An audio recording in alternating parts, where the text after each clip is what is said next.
In the mists of time, where empires rise like morning fog and fall like autumn leaves, there lived a man whose name would echo through centuries like thunder across mountain peaks. Before the cross became his banner, before purple robes adorned his shoulders, before the world would bow to his vision of a Christian empire, there was simply a boy born under winter stars in a frontier town where Roman eagles cast long shadows over cobblestone streets. The wind that swept through Naissus on that February night in the year 272 carried with it the whispers of destiny, though none could hear its quiet promise. In that moment, as snow fell gently upon the rooftops of a world balanced between old gods and new dreams, Constantine drew his first breath, a breath that would one day command legions, reshape faith, and build a city that would stand as testament to the power of transformation. If this journey into history moves you, take a moment to like, share, and subscribe. Let timeless stories find new hearts, just like yours. The ancient city of Naissus stood like a guardian at the crossroads of empire, its stone walls weathered by centuries of wind and rain, its streets echoing with the footsteps of merchants, soldiers, and dreamers who passed through its gate seeking fortune or fleeing fate. It was here, in this frontier settlement that would one day be known as Niche, that Flavius Valerius Constantinus entered the world on a cold February day in the year 272 of the Common Era. The exact date remains lost to time, swallowed by the same mysterious currents that would later carry his legend across oceans and continents. But the season of his birth seems fitting, winter, with its promise of renewal hidden beneath layers of frost and snow.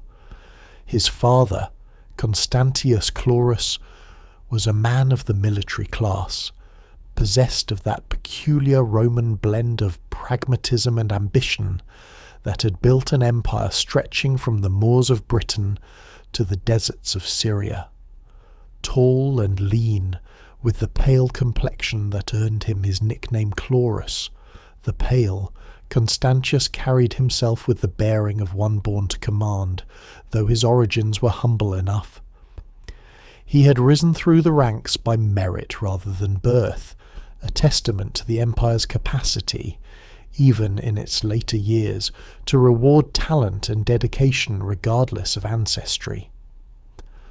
The boy's mother, Helena, came from even more modest beginnings. Some whispered she'd been a servant girl in an inn, others claimed she was the daughter of an innkeeper, but whatever the truth of her origins, she possessed a strength of character that would later manifest in her son's unwavering determination. Helena was not Constantius's wife in the legal sense. Their union was what the Romans called a concubinage, a relationship that carried affection and respect but lacked the formal bonds of matrimony. This detail would cast a shadow over Constantine's early years, marking him as illegitimate in the eyes of some, though it would never diminish his father's love or his own sense of destiny. The house where Constantine spent his earliest years was modest by the standards of the Roman elite, yet comfortable enough for a military family on the frontier. Its rooms were heated by hypocaust systems that channeled warm air through hollow walls, a luxury that separated Roman civilization from the barbarian territories beyond the frontier. Through its windows, young Constantine could see the bustling activity of a border town. Caravans arriving with goods from distant lands, soldiers drilling in the courtyard of the garrison, merchants haggling in languages that blended Latin with local dialects. From his earliest memories, Constantine was surrounded by the symbols and ceremonies of Roman power. The eagles that topped the legionary standards gleamed in the morning sun as troops marched through the streets. The purple stripes on his father's toga spoke of rank and authority. The household gods, small bronze figures arranged in their shrine, received daily offerings of wine and incense. Yet even in these formative years, there were hints of the spiritual complexity that would later define his reign. Helena, though she participated in the traditional Roman rituals, seems to have harboured sympathies for the mystery religions that were gaining popularity throughout the empire, including the emerging Christian faith that had begun to attract followers even in the frontier towns. The education of a future emperor began early, though none could have foreseen the heights to which this particular child would rise. Constantine learned to read and write in both Latin and Greek, the twin languages of Roman administration and culture. His tutors, likely military men or local scholars, introduced him to the great texts of classical literature. Homer's epic tales of heroic journeys, Virgil's celebration of Roman destiny, the philosophical works of Marcus Aurelius that would later influence his approach to governance. Mathematics, rhetoric, and the principles of military engineering rounded out his formal education, preparing him for a life of service to the empire. But perhaps more important than any formal learning was the education he received simply by observing the world around him. Nessus was a microcosm of the larger empire, a place where different cultures met and mingled, sometimes peacefully, sometimes in conflict. Constantine saw how Roman law and custom provided a framework for diverse peoples to coexist, but he also witnessed the tensions that arose when different traditions and beliefs collided. These early observations would later inform his policies toward religious tolerance and his understanding of the delicate balance required to govern a multi-ethnic, multicultural empire. As Constantine grew from child to boy, the political landscape of the Roman Empire underwent dramatic changes that would reshape his family's fortunes and his own destiny. In the year 285, when Constantine was 13, the Emperor Diocletian implemented a radical reorganization of imperial power known as the Tetrarchy, the rule of 4. This system divided the empire between 2 senior emperors, called Augusti, and 2 junior emperors, called Caesars, creating a structure designed to provide more effective governance and smoother succession. Constantius Chlorus was elevated to the position of Caesar in the west, responsible for the recovery of Britain and Gaul from the usurper Carausius and his successor Electus. This promotion transformed the family's circumstances overnight. No longer were they simply a military family stationed on the frontier. They had become part of the empire's ruling elite, with all the privileges and dangers that such elevation entailed. For young Constantine, this meant separation from his mother and a journey to the court of Diocletian in Nicomedia, where he would serve as both hostage and student, a common practice designed to ensure the loyalty of subordinate rulers while providing their heirs with an education in imperial governance. The journey from Nissus to Nicomedia was Constantine's first extended exposure to the vastness and diversity of the empire his family now helped to rule. The road stretched through valleys and over mountain passes, past ancient cities that had witnessed the rise and fall of kingdoms, through provinces where Greek and Latin mingled with a dozen local languages. At each way station, he saw the machinery of Roman administration at work: tax collectors, postal riders, military escorts, all moving with the efficiency that had made Roman rule possible across such enormous distances. Nicomedia itself was a revelation. As one of the imperial capitals under the Tetrarchy, it rivaled Rome in its splendour and cosmopolitan atmosphere. The palace complex where Constantine would spend much of his adolescence was a marvel of late Roman architecture, its halls adorned with mosaics depicting the triumphs of previous emperors, its gardens landscaped in the Persian style that had become fashionable among the Eastern elite. Here, surrounded by luxury that would have been unimaginable in the frontier town of his birth, Constantine received an education in the arts of power that no formal tutor could have provided. Under Diocletian's watchful eye, Constantine studied not just books, but the living text of imperial politics. He observed how the emperor balanced competing interests among his advisors, how he used ceremony and spectacle to maintain the dignity of his office, how he navigated the complex relationships with provincial governors, military commanders, and foreign ambassadors. These lessons were taught not through lectures, but through daily participation in the life of the court, where every gesture carried meaning and every word could have consequences that rippled across continents. The young man who emerged from these years of courtly education was markedly different from the boy who had left Naissus. Constantine had grown tall and strong, with the bearing of one accustomed to command, and the keen intelligence that would later make him one of history's most successful military and political leaders.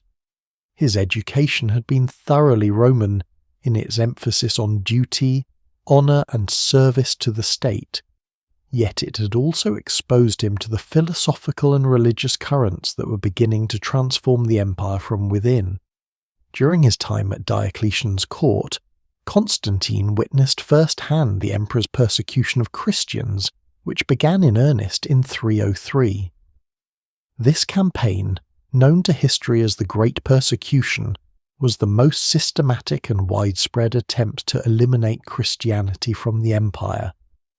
Constantine saw churches destroyed, sacred books burned, and believers imprisoned or executed for their refusal to sacrifice to the traditional gods. The experience must have made a profound impression on the young man, though he kept his thoughts to himself, as wisdom dictated in such dangerous times. Yet even as he observed the violence unleashed against the Christians, Constantine could not help but be impressed by their courage and conviction.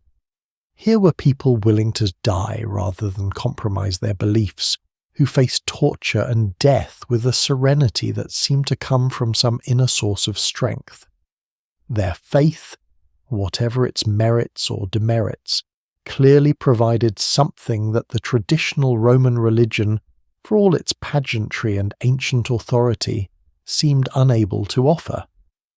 This observation, filed away in the mind of a young man already showing signs of exceptional insight, would prove significant in the years to come.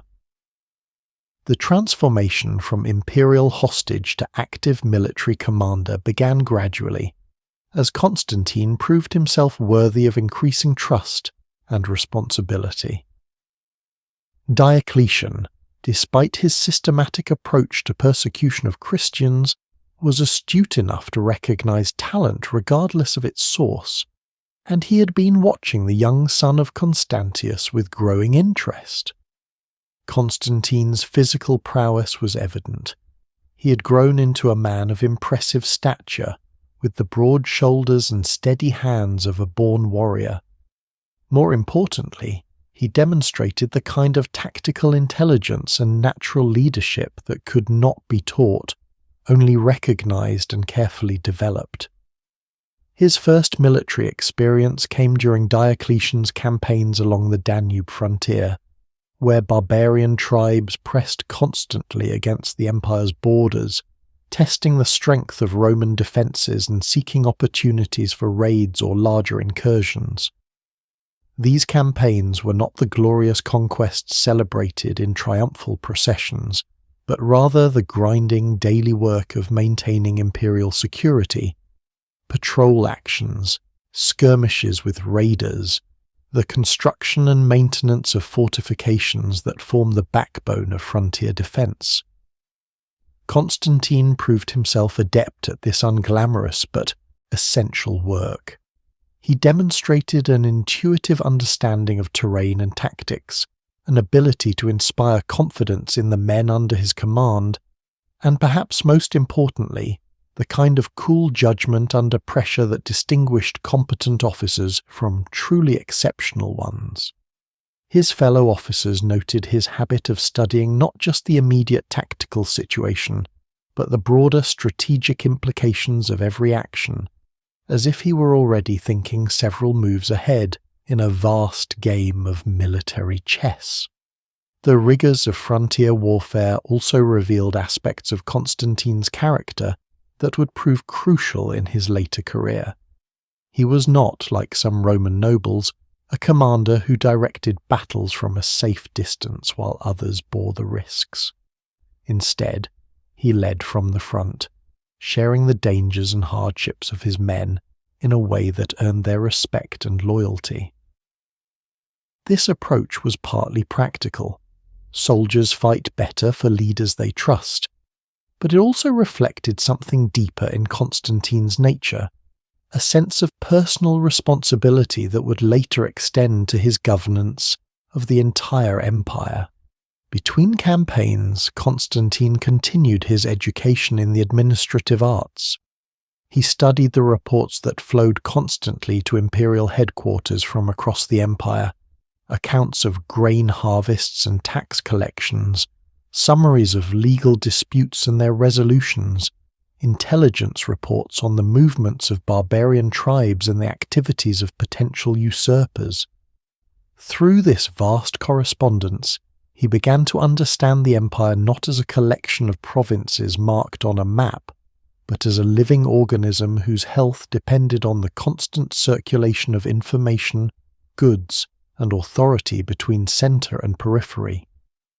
His growing reputation as both soldier and administrator brought Constantine to the attention of Galerius, Diocletian's Caesar in the east, who became something of a mentor to the young man. Galerius was a rough, competent soldier who had risen from humble origins through military merit, and he recognized in Constantine a similar combination of ambition and ability. Under Galerius's guidance, Constantine participated in campaigns against the Persians along the empire's eastern frontier, gaining experience in the kind of large-scale warfare that differed markedly from the frontier skirmishes of the Danube region. These Persian campaigns introduced Constantine to yet another dimension of imperial complexity. Here, Rome faced not barbarian raiders, but a sophisticated civilization with its own ancient traditions, military innovations, and diplomatic protocols. The Sassanid Empire was the heir to centuries of Persian greatness, and its armies were equipped with heavy cavalry, siege engines, and tactical doctrines that had evolved through constant warfare with Rome's legions. Fighting such opponents required different skills and strategies than those useful against Germanic tribes, and Constantine proved adaptable, enough to master these new challenges.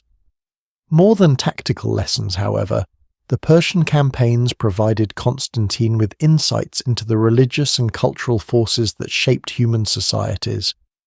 The Sassanid Empire was officially Zoroastrian, organized around the worship of Ahura Mazda, and the cosmic struggle between light and darkness that formed the core of Persian religious belief. Constantine observed how this faith provided not just individual comfort, but social cohesion, binding together diverse peoples under a common understanding of divine purpose and moral obligation. These observations would later influence his own approach to the role of religion in imperial governance. As Constantine's military reputation grew, so did his awareness of the political currents that were beginning to destabilize Diocletian's carefully constructed Tetrarchy.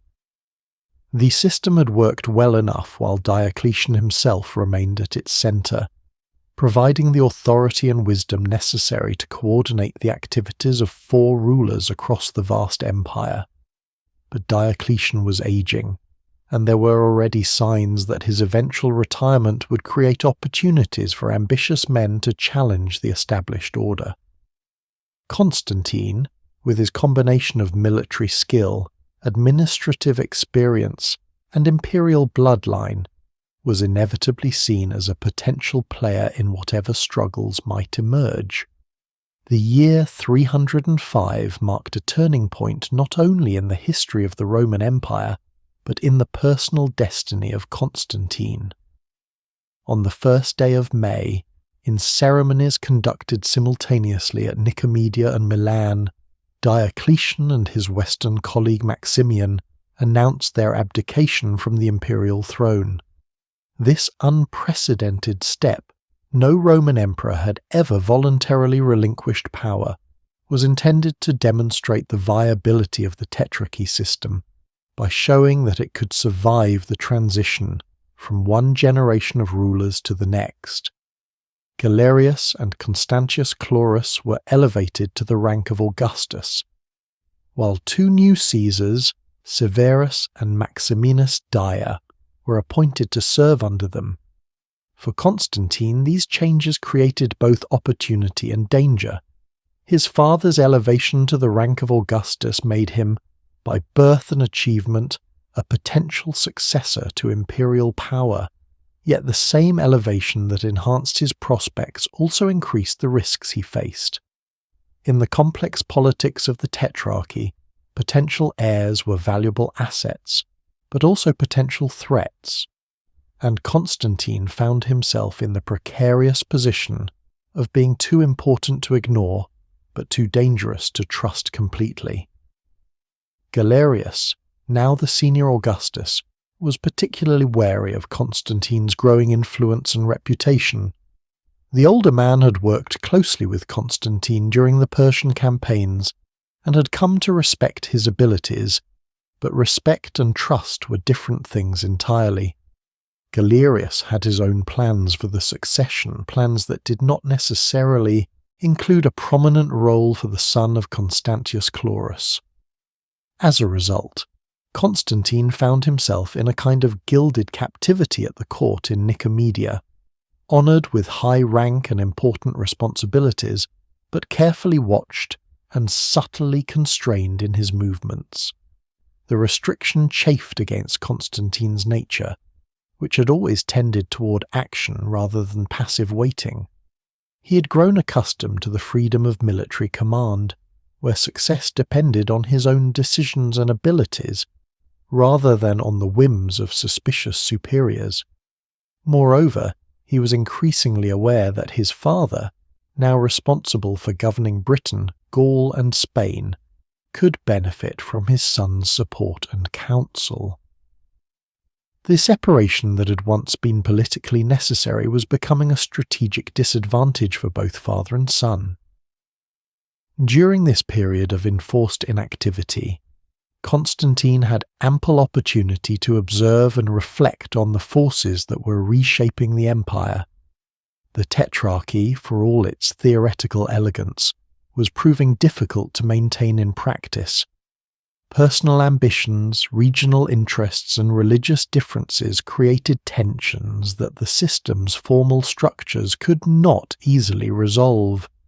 Constantine watched as these tensions manifested themselves in everything from court ceremonies to military appointments, understanding that the stability Diocletian had achieved was more fragile than it appeared. The religious question was particularly complex. While Galerius continued the persecution of Christians that Diocletian had initiated, the policy was applied unevenly across the empire. Constantine's father, Constantius Chlorus, had shown notable reluctance to implement the more severe measures, particularly in his western territories, where Christian communities were well established and generally loyal to the imperial government. This pragmatic approach seemed to work better than the systematic persecution attempted elsewhere, but it also created inconsistencies that undermined the unity Diocletian had sought to achieve. Constantine's own views on the Christian question were evolving during this period, though he was careful to keep his thoughts private. His education had made him familiar with various philosophical and religious traditions, and he had developed a sophisticated understanding of how belief systems could serve both individual needs and social functions. The courage he had witnessed among Christian martyrs had impressed him, but so had the administrative abilities of Christian officials who served loyally in imperial government. Increasingly, he began to see the persecution as not only morally questionable, but politically counterproductive. News from his father's territories reinforced these growing convictions. Reports reaching the Eastern Court described successful military campaigns in Britain, where Constantius had restored imperial authority after years of usurpation and rebellion. These successes had been achieved with minimal religious persecution, suggesting that the loyalty of subjects depended more on effective governance than on conformity to traditional religious practices. Constantine filed away these lessons for future reference, understanding that his own approach to governance would need to be more flexible and pragmatic than the rigid orthodoxy favoured by some of his contemporaries. The balance of power within the Tetrarchy was further complicated by developments in other parts of the empire. In Rome itself, Maxentius, the son of the retired Emperor Maximian, was growing increasingly resentful of his exclusion from power. The traditional capital, despite its diminished administrative importance, retained enormous symbolic significance, and Maxentius had been building support among the urban population through careful cultivation of traditional Roman values and institutions. Constantine recognized in Maxentius a potential rival whose ambitions might eventually bring them into conflict, though neither man could yet foresee the dramatic circumstances under which that conflict would unfold. The death of Constantius Chlorus in the British city of Eboracum, modern York, on July 25, 306, created the crisis that Constantine had been both anticipating and dreading. Word of his father's illness had reached him at Galerius's court, but the senior Augustus had been reluctant to allow Constantine to travel to Britain, citing the dangers of the journey and the need for his continued presence in the East. Whether this reluctance stemmed from genuine concern or from a desire to keep Constantine away from his father's deathbed remained unclear, but the effect was the same. Constantine found himself separated from his dying father by hundreds of miles and the political calculations of his imperial colleague. When permission to depart finally came, it arrived with suspicious timing, just late enough to ensure that Constantine would be unlikely to reach Britain before his father's death. The young man, now 34 and seasoned by years of military and political experience, understood the implications immediately. Galerius was attempting to control the succession by ensuring that Constantine would not be present to claim his father's position when the moment came. Instead, the senior Augustus planned to install his own candidate, probably Severus, as the new ruler of the Western territories. Constantine's response to this situation revealed the decisive character that would later make him one of history's most successful rulers. Rather than accepting Galerius's subtle manipulation, he chose to act on his own authority. On the night before his scheduled departure, Constantine quietly gathered a small group of trusted companions and rode hard for the west, changing horses at every posting station and maintaining a pace that would make pursuit difficult or impossible. This bold flight, part escape, part race against time, marked the beginning of Constantine's independent political career and his emergence as a major player in the struggle for imperial power. The journey across the empire was fraught with both physical dangers and political risks. Constantine and his companions had to traverse territories controlled by rulers who might not welcome his passage, negotiate mountain passes where bandits were known to operate, and maintain their grueling pace despite the exhaustion that threatened to overwhelm both men and horses. More than once they narrowly avoided patrols that might have been sent to intercept them, and Constantine later claimed that divine providence had protected him during this desperate ride. They reached Gaul to find that Constantius was indeed dying, though he lingered long enough to see his son and to formally name him as his chosen successor. The reunion between father and son, after years of enforced separation, was both joyful and poignant. Constantius had aged considerably during his years as Augustus, and the responsibilities of governing the Western territories had taken their toll on his health. Yet he retained the clear judgment that had served him throughout his career, and he used his final days to brief Constantine on the political and military situation in his territories. The British legions, in particular, presented both an opportunity and a challenge. These troops had served under Constantius during successful campaigns to restore imperial authority in Britain, and they had developed a strong loyalty to their commander. At the same time, they were notorious for their independence and their willingness to support usurpers against the central government. Constantine would need to win their allegiance quickly if he hoped to establish his authority, but he would also need to demonstrate his legitimacy to avoid being branded a usurper himself. When Constantius died, the British legions immediately proclaimed Constantine as Augustus, a title that technically required confirmation by his imperial colleagues, but which carried immense practical authority in the territories where his father had ruled. This acclamation was both a recognition of Constantine's abilities and a shrewd political calculation by the troops, who understood that supporting him gave them the best chance of maintaining their privileged position within the imperial system. For Constantine, it represented the culmination of years of preparation and the beginning of a new phase in his career. The news of Constantine's elevation reached Galerius, while the senior Augustus was still adjusting his plans to account for Constantius's death.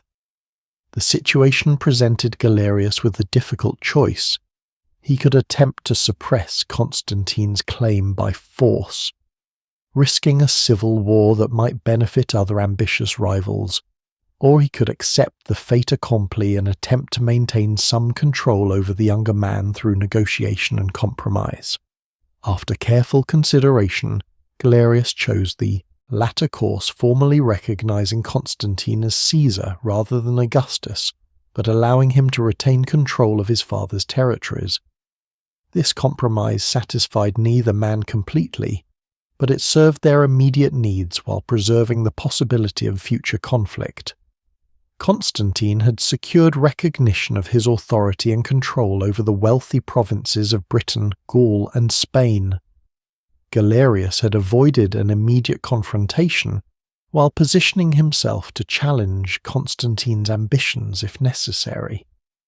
Both men understood that their relationship was likely temporary, a brief respite in what would inevitably become a larger struggle for supreme power. As Constantine established himself in the palace at Trier, the administrative capital of Gaul, he began implementing the policies and reforms that would define his approach to governance. His first priority was consolidating his control over the territories he had inherited, ensuring the loyalty of key military commanders and provincial governors, while demonstrating his competence as an administrator. He also began the careful process of religious reform that would eventually transform the relationship between the imperial government and its Christian subjects, though he moved cautiously to avoid provoking unnecessarily strong reactions from those who remained committed to traditional religious practices. The world that Constantine now ruled was one balanced on the edge of transformation, where ancient traditions competed with new ideas, where military power intersected with religious conviction, and where the decisions of a single man could reshape the destiny of millions. He had successfully navigated the treacherous passage from imperial hostage to independent ruler, but greater challenges lay ahead. The Tetrarchy system was beginning to fracture under the weight of personal ambitions and regional interests, and Constantine found himself positioned at the centre of conflicts that would determine not only his own fate, but the future direction of Roman civilization itself. From the windows of his palace in Trier, Constantine could see the Rhine frontier, where barbarian tribes waited for any sign of imperial weakness. Behind him lay the rich provinces of Gaul and the mysterious island of Britain, with its ancient traditions and fierce loyalties. Ahead stretched a future full of possibilities and dangers, where the boy born in a frontier town might become the master of the known world, or where a single miscalculation could lead to exile, defeat, and death. The eagles that had watched over his birth in Nisus still soared overhead, but now they carried his own banners, and their flight would trace the path of an empire's transformation from the twilight of the ancient world toward the dawn of a new age that would bear his name through all the centuries yet to come. The purple that had once seemed so distant now rested upon Constantine's shoulders, like morning mist settling upon mountain peaks. Yet purple, as he'd learned from watching his father's steady rise and the careful dance of the Tetrarchy, was never worn lightly. It carried with it the weight of provinces, the whispers of legions, and the ever-present shadow of those who coveted what another possessed. In the months following Constantius's death at Eboracum, Constantine found himself walking a path as treacherous as any mountain pass his legions had ever navigated. The system Diocletian had crafted with such meticulous care, the Tetrarchy that was meant to bring stability to an empire too vast for one man's shoulders, had begun to show the cracks that would eventually split it apart like ice in spring. Each Augustus and each Caesar watched the others with the wariness of wolves circling a kill, and Constantine, youngest among them, knew that youth could be perceived as either promise or weakness. From his strongholds in Gaul and Britain, Constantine gazed southward toward a Roman world that seemed to fracture with each passing season. Maxentius, son of the retired Emperor Maximian, had declared himself emperor in Rome itself, refusing to acknowledge the authority of the Tetrarchy. The Eternal City, which had once been the beating heart of the world, now found itself under the rule of a man who had never been chosen by the careful process Diocletian had established. It was a wound in the empire's side, bleeding authority and legitimacy with each day that passed. Meanwhile, in the east, Galerius struggled to maintain his grip on power, even as his body failed him. The man who had once been Diocletian's strong right hand, who had overseen the great persecution of the Christians with methodical brutality, found himself consumed by a wasting disease that seemed to hollow him from within. Some whispered it was divine judgment, others spoke of poison or curse. Constantine, pragmatic as always, saw it simply as the natural order of things. Power that was not carefully tended would inevitably slip away, like water through grasping fingers. The early years of Constantine's rule as Caesar were marked not by the clash of armies or the thunder of conquest, but by the quieter, more insidious challenges of administration and survival. In his capital at Trier, he established a court that would serve as both fortress and stage, a place where the careful theatre of imperial power could be performed for the benefit of Germanic chieftains, Gallic nobles, and Roman officials who had grown accustomed to measuring their loyalty against the prevailing wind. The palace at Trier, with its soaring basilica and carefully orchestrated ceremonials, became a laboratory where Constantine could experiment with the delicate art of rulership. Here, he learned to read the faces of men who smiled while calculating betrayal, to weave together the competing interests of soldiers and civilians, pagans and the growing numbers of Christians who had somehow survived even the most systematic attempts at their destruction. The young Caesar discovered that power was not merely about commanding obedience, but about creating the conditions where obedience seemed not just wise, but inevitable. His relationship with the Rhine frontier shaped him in ways that would echo throughout his reign. The great river, which had served as Rome's northern boundary for centuries, was not merely a geographical feature, but a living symbol of the empire's limits and ambitions. Along its banks, Constantine walked among his legions, learning their dialects, sharing their meals, and absorbing the hard-won wisdom of men who had spent their lives holding the line against the endless pressure of tribal migrations and opportunistic raids. These were soldiers who measured emperors not by their genealogies or their connections to divine authority, but by their willingness to share the dangers and discomforts of campaign life. Constantine, remembering the lessons of his youth spent among Diocletian's guards, understood that an emperor's greatest strength lay not in the distance he maintained from his men, but in the trust he earned through visible competence and shared sacrifice. He made it his practice to inspect the fortifications personally, to know the names of centurions and optios, to understand the logistical challenges that could make the difference between victory and catastrophe. The Germanic tribes beyond the Rhine watched this young Caesar with the calculating patience of natural predators. They had tested Roman resolve countless times over the generations, probing for weakness, seeking opportunities to expand their territories at the empire's expense.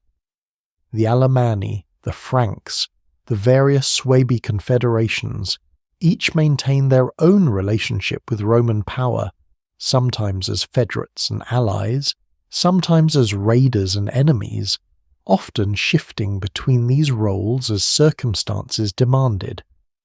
Constantine's first major military operations were designed as much to establish his credentials with his own forces as to intimidate potential adversaries across the river. He led expeditions that combined traditional Roman tactical doctrine with innovative approaches born from his study of recent defeats and victories.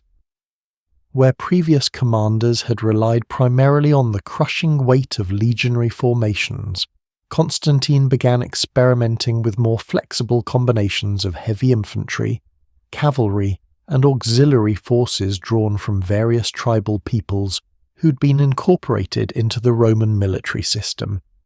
His victories against the Franks and Alemanni during these early years were significant not merely for their strategic impact, but for the way they established Constantine's reputation as a commander who could adapt to changing circumstances without abandoning the core principles that had made Roman arms victorious for so many centuries. Word of his successes travelled along the military grapevine that connected legionary camps from Britain to Syria, carried by transferred officers, merchants following the armies, and the informal networks of communication that kept the far-flung provinces connected to events beyond their immediate horizons.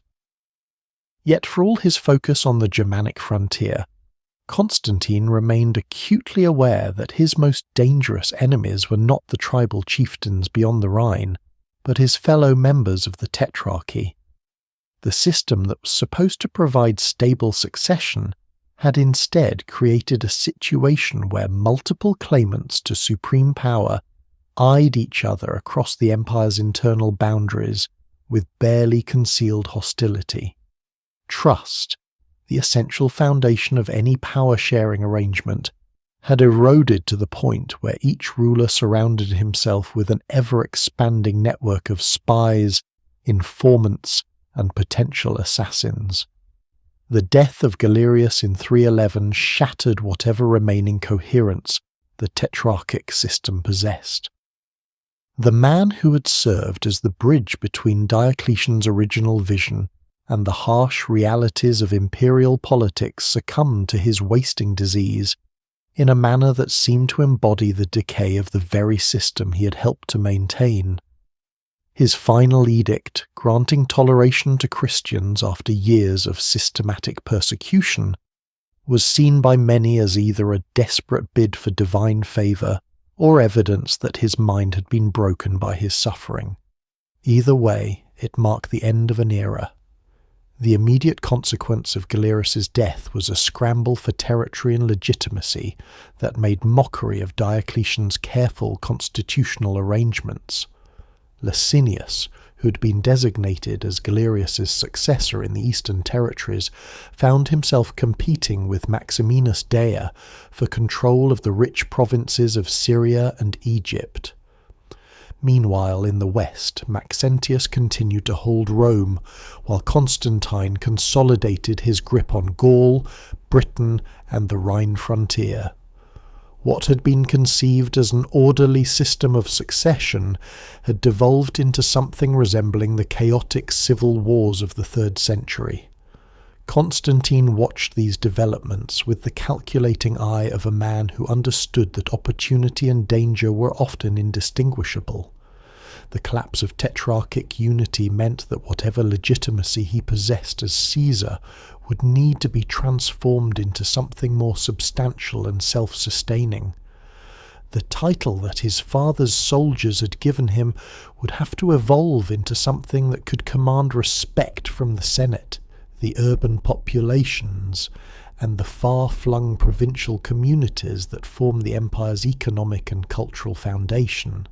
The relationship between Constantine and his theoretical colleagues had been strained from the beginning by the circumstances of his elevation to power. Neither Galerius nor the other members of the Tetrarchy had been consulted when the British legions proclaimed Constantine as Caesar, and this irregular beginning cast a shadow over all subsequent interactions. Diplomatic correspondence between the various imperial courts maintained the forms of collegiality, but beneath the elaborate courtesies lay a web of suspicion, rivalry, and barely contained ambition. Maxentius, ruling from Rome, presented a particularly complex challenge. As the son of Maximian, one of Diocletian's original partners, he possessed a certain dynastic legitimacy that the other claimants lacked. His control of Italy, with its symbolic importance and practical advantages, made him a natural focal point for those who questioned the legitimacy of the Tetrarchic system. Yet his rule was also marked by the kind of arbitrary violence and financial extortion that reminded observers why the empire had needed fundamental reform in the first place. Reports reaching Constantine's court described a Rome where senatorial families lived in fear of confiscation and execution, where the Praetorian Guard had become less a military force than an instrument of internal terror, and where the city's population endured taxation and requisitions that seemed designed more to fund Maxentius's personal extravagances than to address genuine administrative needs. These accounts served Constantine's propaganda purposes, but they also reflected a genuine concern about the direction in which Roman government was evolving under the pressure of constant military expenditure and imperial competition. The economic dimension of the crisis could not be ignored. The constant warfare that had characterized the 3rd century had placed enormous strain on the empire's financial resources, and the Tetrarchy's solution, expanding the bureaucracy and military establishment, had only intensified the pressure on taxpayers and producers. Each claimant to imperial power needed to fund not only his own military forces, but also the elaborate ceremonial and administrative apparatus that demonstrated his legitimacy. The result was a vicious cycle where political instability drove up the costs of government, while higher taxes and more oppressive requisitions fueled popular discontent that threatened political stability. Constantine's response to these pressures revealed both his strategic intelligence and his willingness to break with established precedents when circumstances demanded innovation. Rather than simply attempting to outbid his rivals in displays of traditional imperial magnificence, he began experimenting with new approaches to governance that would eventually transform the very nature of Roman imperial authority. His court at Trier became a testing ground for administrative reforms, military innovations, and cultural policies that would later be implemented on an empire-wide scale. By 312, the fragile equilibrium that had maintained a semblance of tetrarchic cooperation finally collapsed entirely. The provocations and counter-provocations that had marked the relationships between the various claimants to imperial power escalated beyond the point where diplomatic solutions remained possible. Maxentius, perhaps emboldened by his success in withstanding previous attempts to dislodge him from Rome, or perhaps driven by the internal logic of a position that could only be maintained through constant demonstration of strength, began extending his influence northward into territories that Constantine considered his own. The immediate cause of the war that would reshape the Roman world was almost mundane in its particulars: a dispute over taxation rights in northern Italy, the kind of administrative conflict that had been resolved countless times through negotiation and compromise during the empire's long history. Yet the broader context transformed this bureaucratic disagreement into a test of fundamental principles. Would the Roman world be governed by the collective leadership that Diocletian had envisioned, or would it revert to the older pattern of sole rule backed by military force? Constantine's decision to march on Rome was not made lightly or in haste. The strategic calculations were complex and the risks enormous. His core territories in Gaul and Britain were secure and profitable, providing a solid foundation for gradual expansion of his influence. A direct assault on Maxentius would require abandoning these secure positions for the uncertainties of a campaign that might drag on for years, drain his treasury, and leave his northern frontiers vulnerable to Germanic incursions. Yet Constantine understood that sometimes the greatest risk lay in avoiding risk altogether.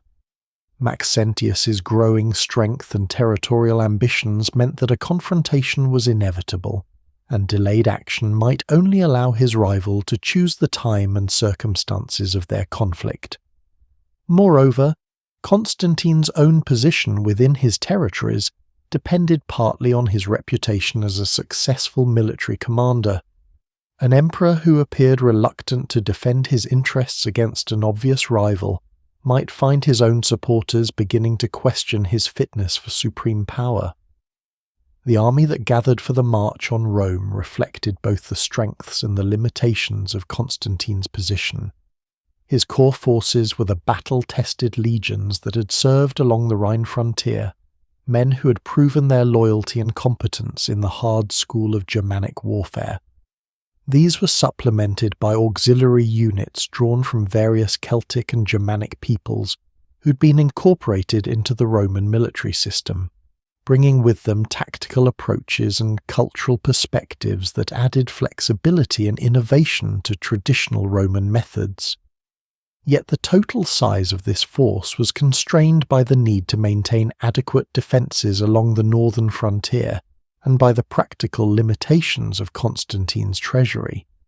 This would not be the kind of overwhelming military expedition that could simply crush opposition through sheer weight of numbers.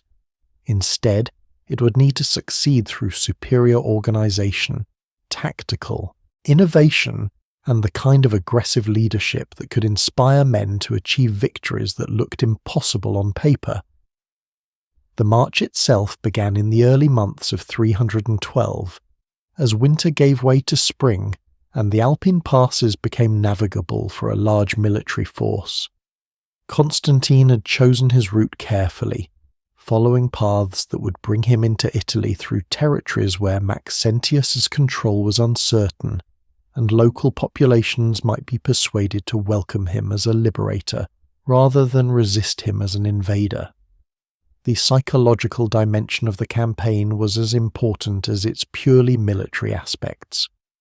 As the army moved southward through the Alps, stories began to circulate among the soldiers and camp followers about signs and portents that seemed to mark this expedition as something more than an ordinary civil war. Some spoke of dreams in which divine figures appeared to offer guidance and protection. Others reported unusual celestial phenomena, configurations of stars and planets that ancient traditions associated with the rise and fall of empires.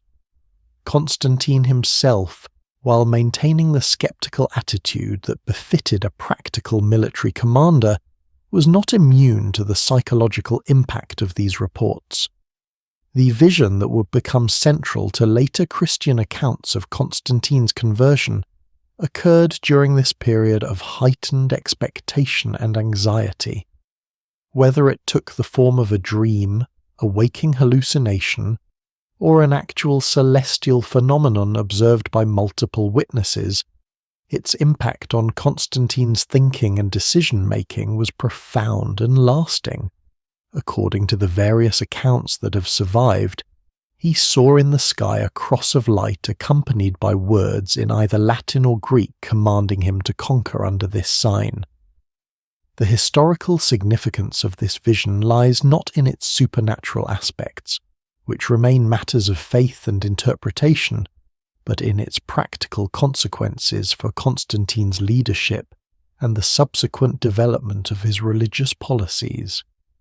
Whether the experience represented genuine divine intervention, psychological projection, or calculated political theatre, it provided Constantine with a powerful symbol that could unify his diverse forces and distinguish his cause from that of his rival. The Chiro monogram that Constantine ordered painted on shields and standards was more than just another military insignia. It represented a break with the traditional religious syncretism that had characterized Roman imperial ideology for centuries. Previous emperors had sought to incorporate various deities and religious traditions into an overarching system that emphasized the ruler's special relationship with divine power while remaining inclusive enough to accommodate the empire's diverse population. Constantine's adoption of specifically Christian symbolism suggested a more exclusive approach to imperial religious authority. The descent from the Alps into the Po valley marked Constantine's transition from challenger to invader, from the theoretical realm of imperial competition to the immediate reality of military conquest. The fertile plains of northern Italy, with their network of prosperous cities and well-maintained roads, represented both opportunity and danger. Here was the wealth that could fund a successful campaign, but also the strong defensive positions and loyal populations that could turn an invasion into a prolonged siege warfare that would favour the defender. Constantine's strategy during this phase of the campaign demonstrated the tactical flexibility and political sophistication that would characterize his entire reign. Rather than attempting to reduce every fortified position through direct assault, he combined military pressure with diplomatic outreach, offering generous terms to communities that submitted voluntarily while making examples of those that chose to resist. The message was clear: cooperation would be rewarded, but opposition would be crushed with overwhelming force. The siege of Segusum provided the first major test of both Constantine's military capabilities and his moral authority. The city's defenders, loyal to Maxentius and confident in their fortifications, chose to resist rather than surrender. Constantine's response was swift and decisive, using innovative siege techniques that combined traditional Roman engineering with tactical innovations borrowed from his experience along the Germanic frontier. The city fell within days, but Constantine's treatment of the defeated population was notably restrained, designed to encourage other communities to submit without resistance. As news of Constantine's advance spread throughout northern Italy, the political landscape began to shift in ways that revealed the underlying weakness of Maxentius's position. Local officials who had served the regime in Rome began calculating whether their long-term interest lay with the established government or with the advancing challenger. Some fled southward to join Maxentius's court, others attempted to maintain neutrality. Still others began sending discreet messages to Constantine's representatives, exploring the possibilities for accommodation. The Battle of Turin marked the first significant military confrontation between Constantine's field army and organised forces loyal to Maxentius. The enemy commander, Ruricius Pompeianus, had assembled a substantial force built around heavily armoured cavalry units that represented the latest developments in Roman military technology. These cataphracts, inspired by Persian models but adapted to Roman tactical doctrine, were designed to break enemy formations through the sheer weight and momentum of their charge. Constantine's response to this tactical challenge revealed both his ability to adapt to unexpected circumstances and his willingness to take personal risks in pursuit of victory. Rather than allowing his infantry formations to absorb the initial cavalry charge and then counterattack, he chose to meet mounted force with mounted force, leading his own cavalry units in a direct confrontation that would be decided by courage, skill, and perhaps luck as much as by superior numbers or equipment.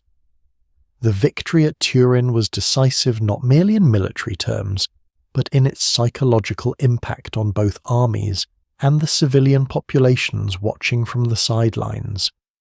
Constantine had demonstrated that Maxentius's forces could be defeated in open battle, that the regime's military advantages were not insurmountable.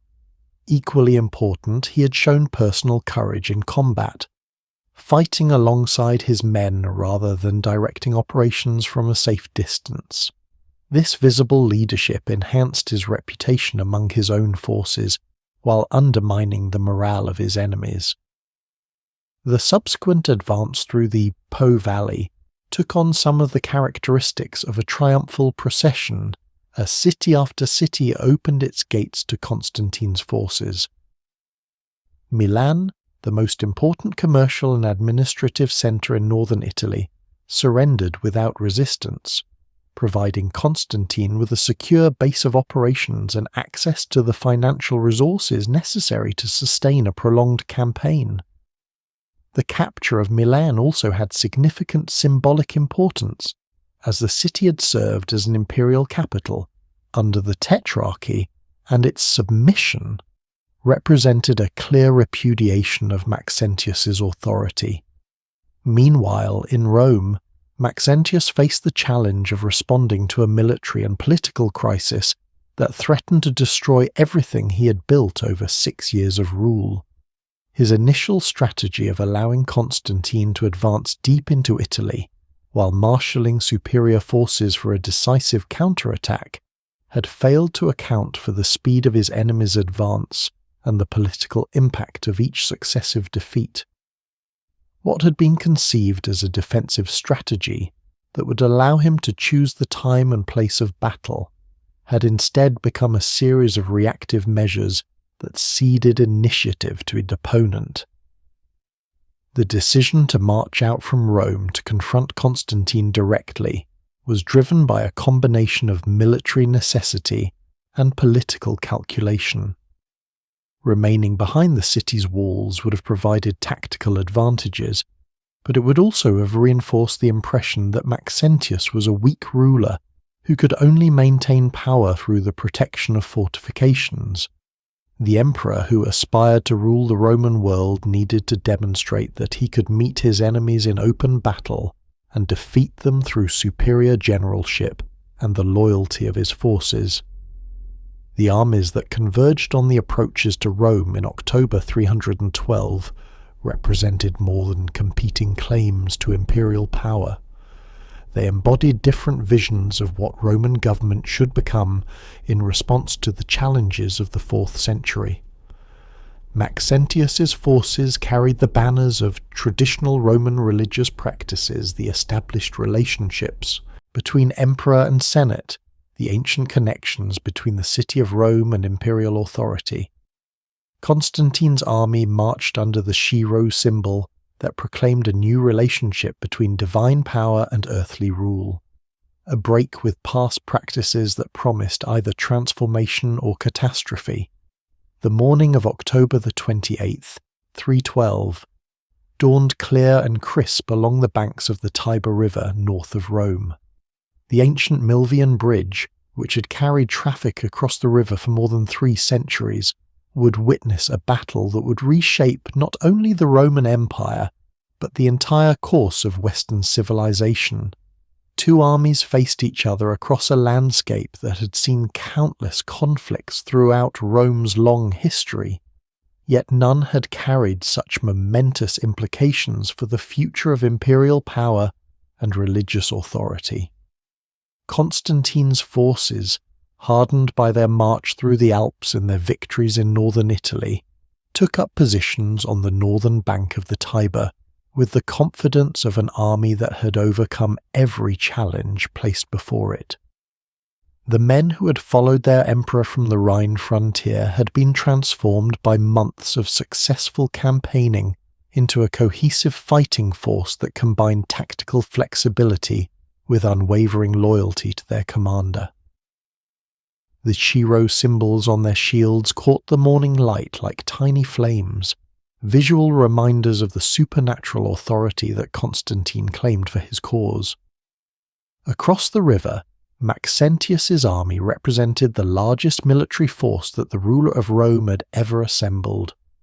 These were not merely the Praetorian guards and urban cohorts that had maintained order within the city, but legions drawn from across Italy and beyond, reinforced by auxiliary units and allied contingents that testified to the resources still at Maxentius's disposal. Yet quantity could not entirely compensate for the psychological disadvantages that had accumulated through months of military reversals and political uncertainty. The tactical situation favoured the defender in theory, as Maxentius's forces held the high ground south of the river, while Constantine would need to advance across open terrain that provided little cover from enemy missiles. The Milvian bridge itself, while wide enough to accommodate substantial troop movements, created a potential bottleneck that could trap attacking forces if the assault failed to achieve rapid success. Maxentius had also prepared a secondary line of bridges and fortifications that could serve as fallback positions if the initial defence proved inadequate. Yet these apparent advantages were offset by factors that reflected the broader political and military realities of the campaign. Constantine's army possessed superior morale and unit cohesion, the products of successful shared experiences and confidence in their leadership. Maxentius's forces, while numerically stronger, included many units that had little experience, fighting together and uncertain loyalty to a commander whose recent military record had been marked more by defeats than victories. The battle began with the kind of preliminary skirmishing that was standard in Roman military practice, as light infantry and cavalry units probed enemy positions while the main battle lines manoeuvred for advantageous positions. Constantine personally led a cavalry charge that broke through Maxentius's forward positions, demonstrating once again the aggressive leadership style that had served him so well throughout the campaign. His willingness to share the dangers faced by his men continued to inspire fierce loyalty among troops who might otherwise have questioned the wisdom of attacking a superior force in a strong defensive position. The decisive moment came when Constantine's infantry succeeded in forcing a crossing of the Tiber at multiple points, turning what had been a frontal assault into a complex battle of maneuver where numerical superiority became less important than tactical flexibility and command coordination.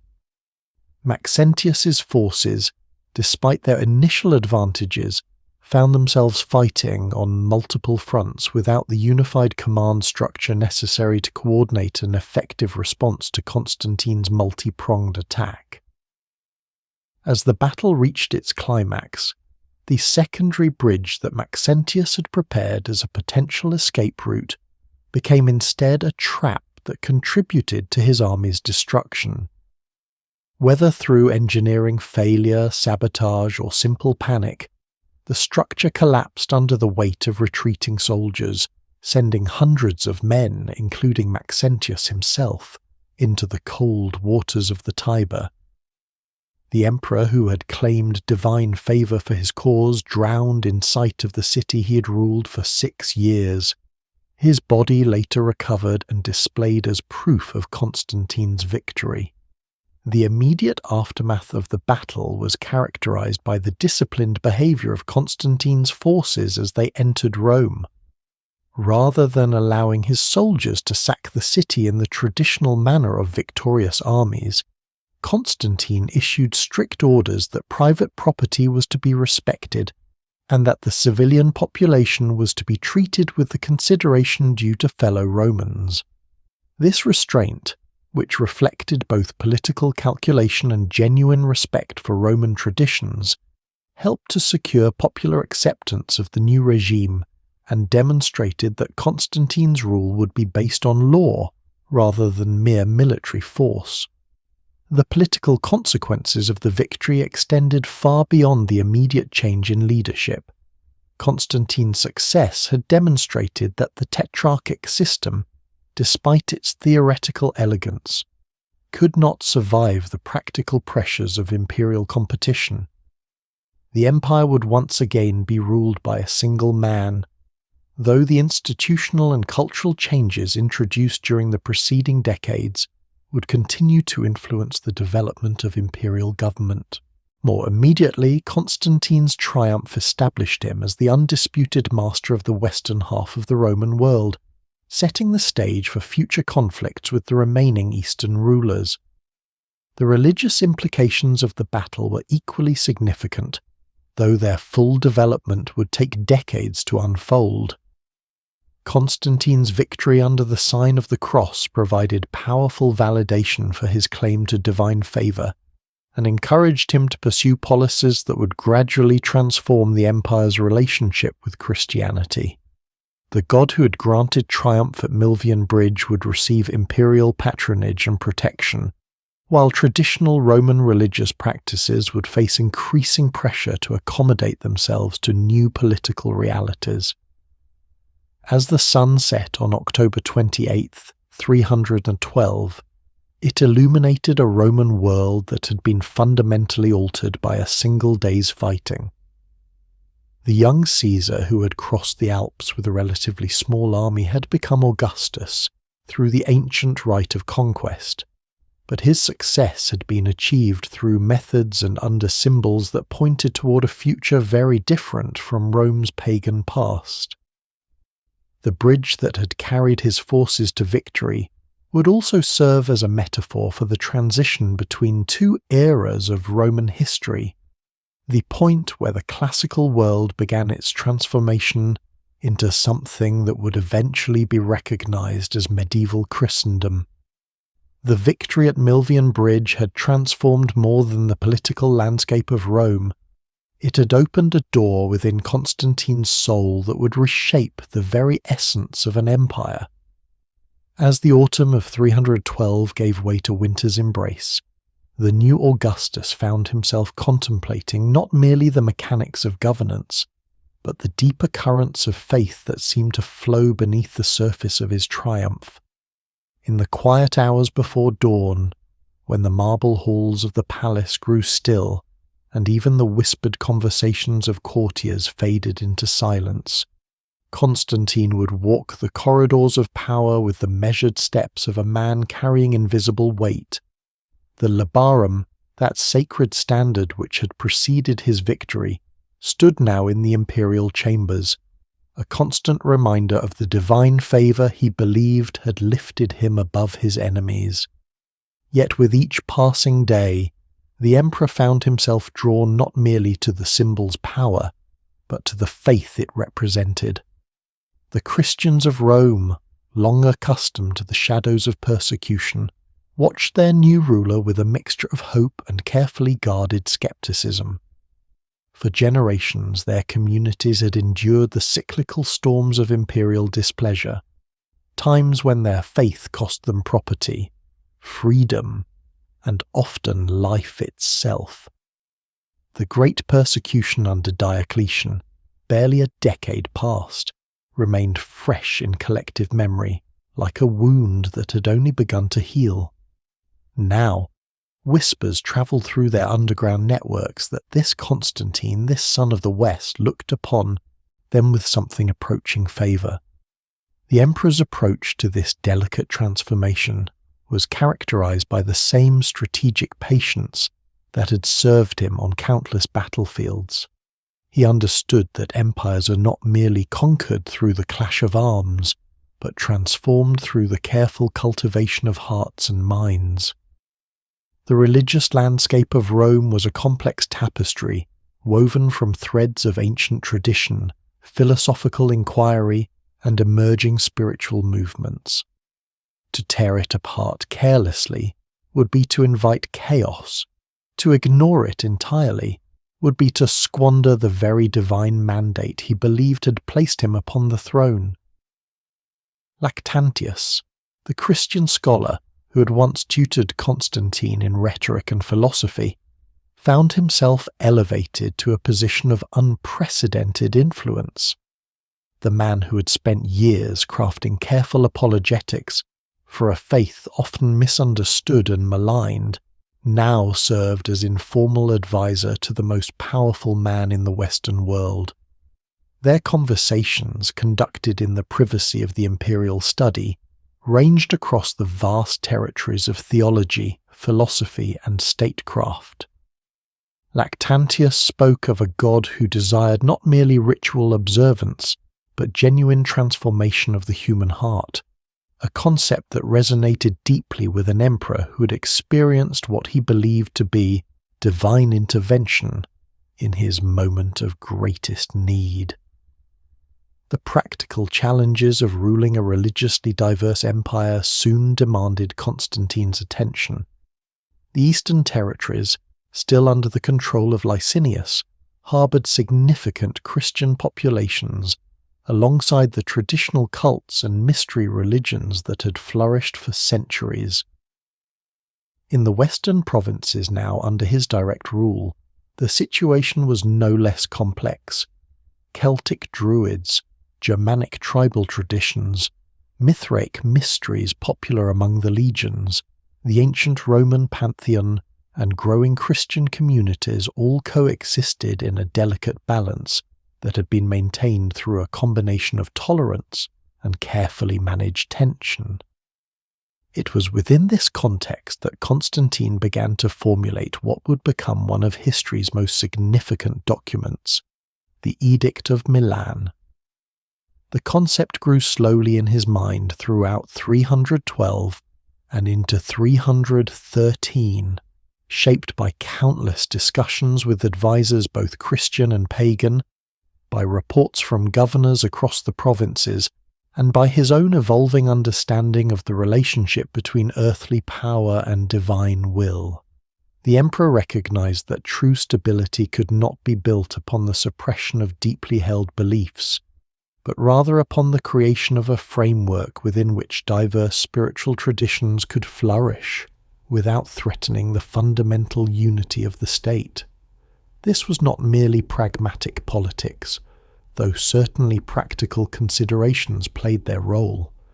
Constantine seemed genuinely convinced that the God who had granted him victory desired a world where faith could be freely chosen rather than imposed through fear. In the early months of 313, as spring breathed new life into the Roman world, Constantine arranged to meet with Licinius in the northern Italian city of Milan. Officially, the gathering was intended to cement their alliance through the marriage of Licinius to Constantine's half-sister Constantia. In reality, it provided an opportunity for the two rulers to address the pressing question of religious policy across their combined territories. The negotiations were conducted with the careful precision of experienced generals planning a campaign. Both men understood that they were dealing with forces more powerful and potentially more dangerous than any barbarian tribe or rebellious province. Religious passion, once unleashed, could sweep across an empire like wildfire, consuming everything in its path. Yet both also recognized that the energy contained within these spiritual movements, if properly channeled, could provide a source of strength and unity that purely secular governance could never achieve.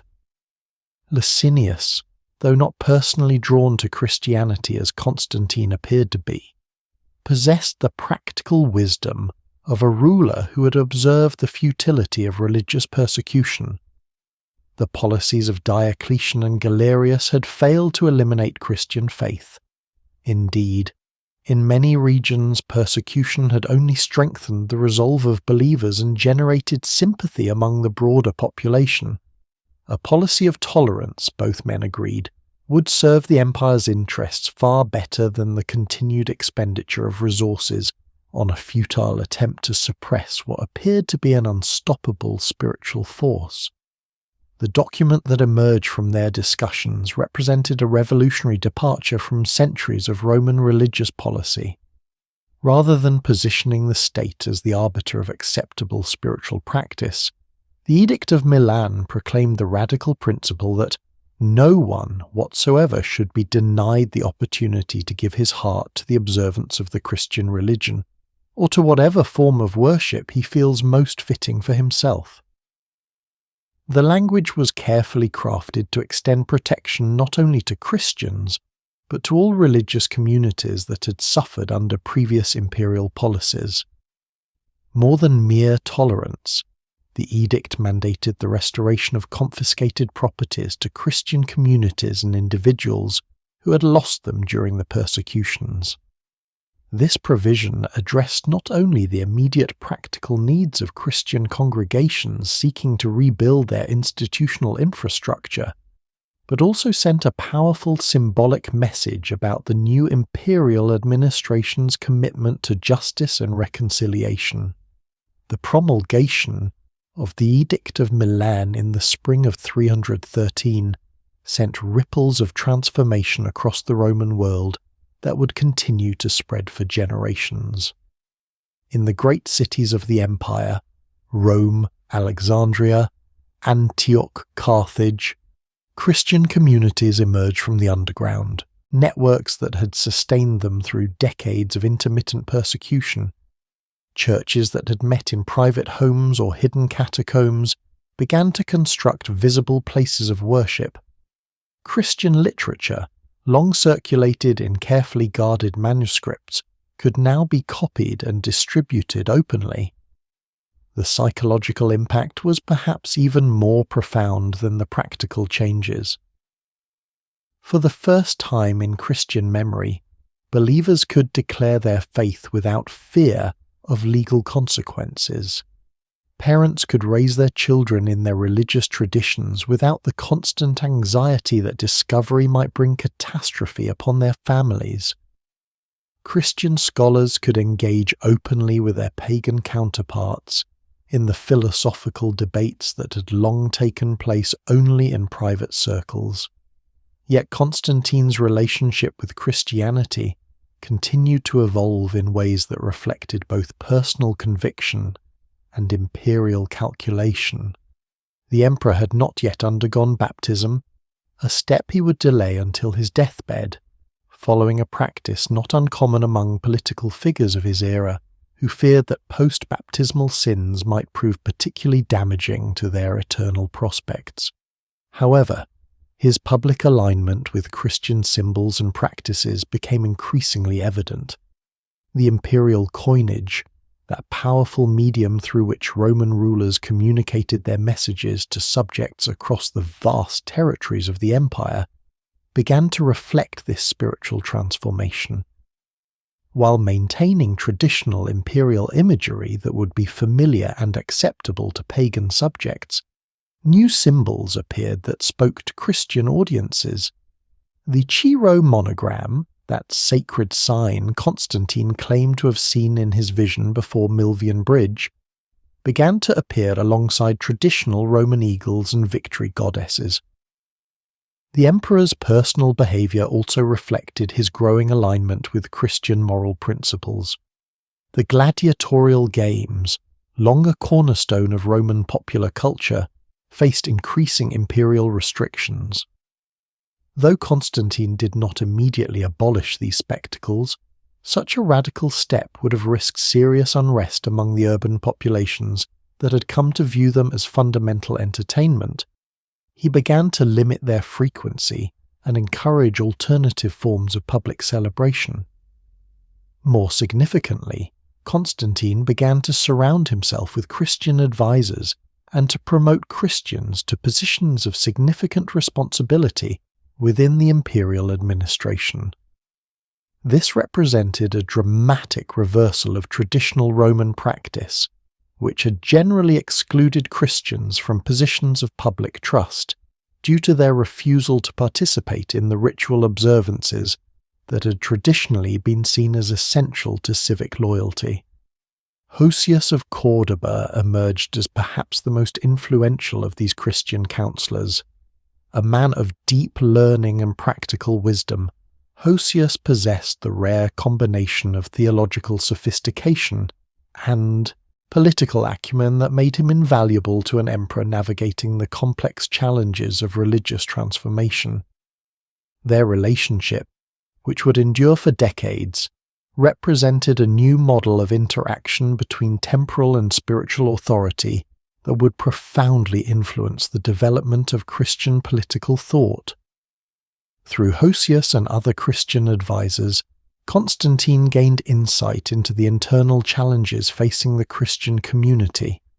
Religious tolerance had ended the external threat of persecution, but it could not immediately resolve the theological disputes that had developed within Christian churches during the centuries of their formation. Differences of opinion regarding the precise nature of Christ's divinity, disagreements about proper church governance, and conflicts over doctrinal interpretation had created factions within Christian communities that sometimes proved as bitter and divisive as any political rivalry. It was from the distant city of Alexandria, that ancient centre of learning where Greek philosophy had long mingled with diverse religious traditions, that news arrived of a controversy that would test Constantine's understanding of Christian unity and imperial authority. A priest named Arius had begun teaching doctrines about the nature of Christ that seemed to many of his fellow Christians to undermine fundamental beliefs about divine incarnation and salvation. The dispute might have remained a local theological disagreement, the sort of scholarly debate that had characterized Christian intellectual life for generations. However, Arius possessed both the rhetorical skill to present his arguments persuasively and the political instincts to build a network of supporters that extended far beyond Alexandria. His teachings began to attract followers among Christians across the eastern provinces, creating divisions within communities that had only recently emerged from the unity forged by shared persecution. At the heart of the Arian controversy lay questions that touched the very essence of Christian faith. Arius taught that Christ, though divine, was subordinate to the Father and had been created by the Father before all time. This position, he argued, better preserved the absolute monotheism that Christianity had inherited from its Jewish roots, while still maintaining the divinity that Christians attributed to their Saviour. To his opponents, however, this teaching reduced Christ to a sort of exalted creature, rather than recognizing him as fully divine in the same sense as the Father. The theological implications of this dispute extended far beyond academic speculation. If Arius was correct, then Christian salvation depended upon the intervention of a created being, however exalted, rather than upon the direct action of God himself. If his opponents were right, then Christians worshipped not one god but something approaching 3 separate divine beings, a position that seemed to blur the fundamental distinction between Christian monotheism and the polytheistic traditions that Christianity had defined itself against. For Constantine, the Arian controversy presented challenges that were simultaneously political, spiritual and personal. As emperor, he had staked his legitimacy partly upon divine favour, and had identified that favour specifically with the Christian God. Internal warfare among Christians threatened to undermine the very source of his claimed authority. As a ruler committed to the unity and stability of his empire, he could not ignore a religious dispute that seemed likely to divide his subjects along theological lines that cut across traditional boundaries of province, ethnicity, and social class. On a more personal level, Constantine found himself confronting the limitations of his own theological understanding. Though deeply committed to what he understood as Christian faith, the emperor lacked the sophisticated theological education that would have enabled him to evaluate the competing arguments on their own merits. He was forced to rely upon the council of bishops and scholars whose own positions in the controversy sometimes reflected political as well as theological considerations. The emperor's initial response reflected his characteristic preference for direct practical solutions to complex problems. He dispatched Hosius to Alexandria with instructions to investigate the dispute and, if possible, to mediate a resolution that would restore harmony to the Christian community. The mission reflected Constantine's optimistic assumption that most religious disagreements stemmed from misunderstandings that could be resolved through patient dialogue and good faith negotiation. Hosius arrived in Alexandria to discover a situation far more complex and entrenched than imperial correspondence had suggested. The theological differences between Arius and his opponents were not merely matters of emphasis or terminology that could be easily reconciled.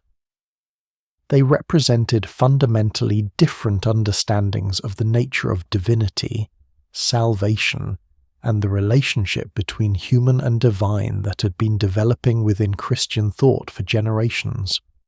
Moreover, the controversy had taken on dimensions that extended far beyond pure theology. Arius had attracted support not only from those convinced by his arguments, but also from Christians who saw in his movement an opportunity to challenge the growing influence of the Alexandrian bishop, or to assert the independence of local Christian communities against what they perceived as increasing hierarchical control. Personal rivalries, regional jealousies, and ecclesiastical politics had become intertwined with theological principle in ways that made simple resolution virtually impossible. The reports that Hosius sent back to Constantine painted a picture of Christian disunity that alarmed the emperor far more than any barbarian invasion or provincial rebellion. Unlike military or political challenges, which could be addressed through the application of overwhelming force, religious disputes seemed to grow stronger when subjected to external pressure.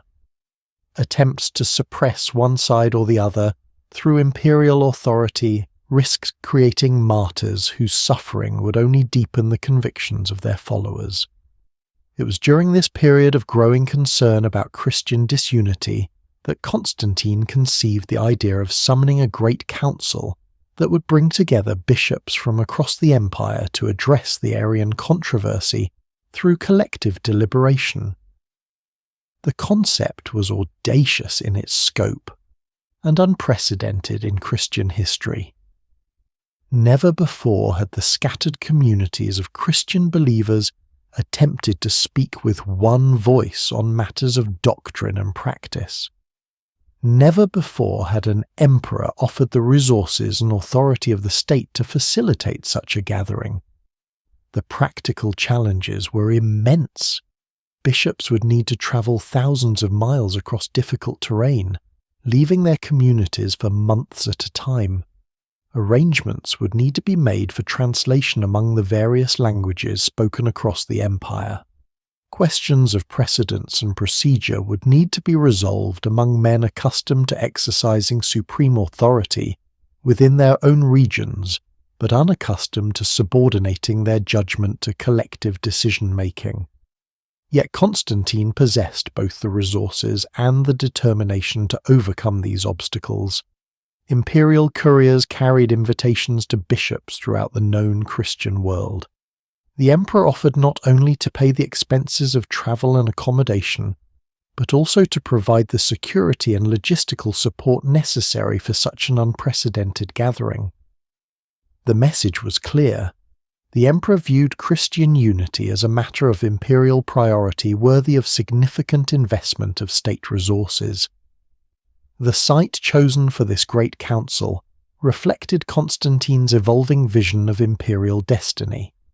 Rather than convening the bishops in Rome, with its ancient associations with both pagan tradition and Christian martyrdom, or in one of the great eastern cities where Christianity had deeper historical roots, the emperor selected Nicaea, a city in Bithynia not far from his own birthplace, and strategically positioned between the European and Asian portions of his emerging vision for imperial greatness.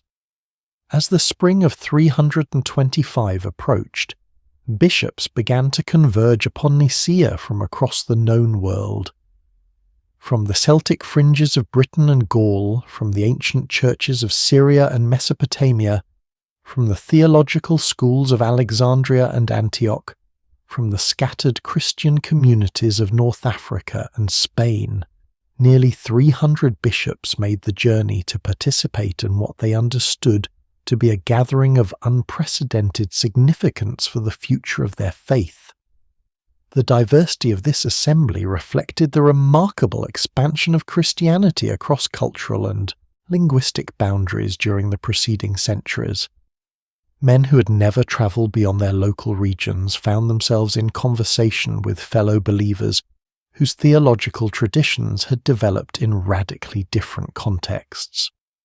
Bishops who had endured the recent persecutions and bore upon their bodies the scars of imperial disfavour sat alongside younger men who had known only the religious freedom proclaimed by the Edict of Milan. Constantine himself presided over the opening ceremonies of the council, with a mixture of imperial dignity and personal humility that impressed even those bishops who harboured reservations about the emperor's role in church affairs. Dressed in purple and gold but wearing no crown, speaking of his own unworthiness to address such an assembly of holy men, while simultaneously asserting his God-given responsibility for the welfare of his subjects, the emperor embodied the tensions and possibilities inherent in the new relationship between temporal and spiritual authority. The proceedings of the Council of Nicaea unfolded over several weeks during the early summer of 325, as bishops engaged in theological debates that would echo through Christian history for centuries to come. The emperor himself participated actively in the discussions, though he was careful to defer to the bishops on purely doctrinal matters while asserting his authority over questions of procedure and practical implementation.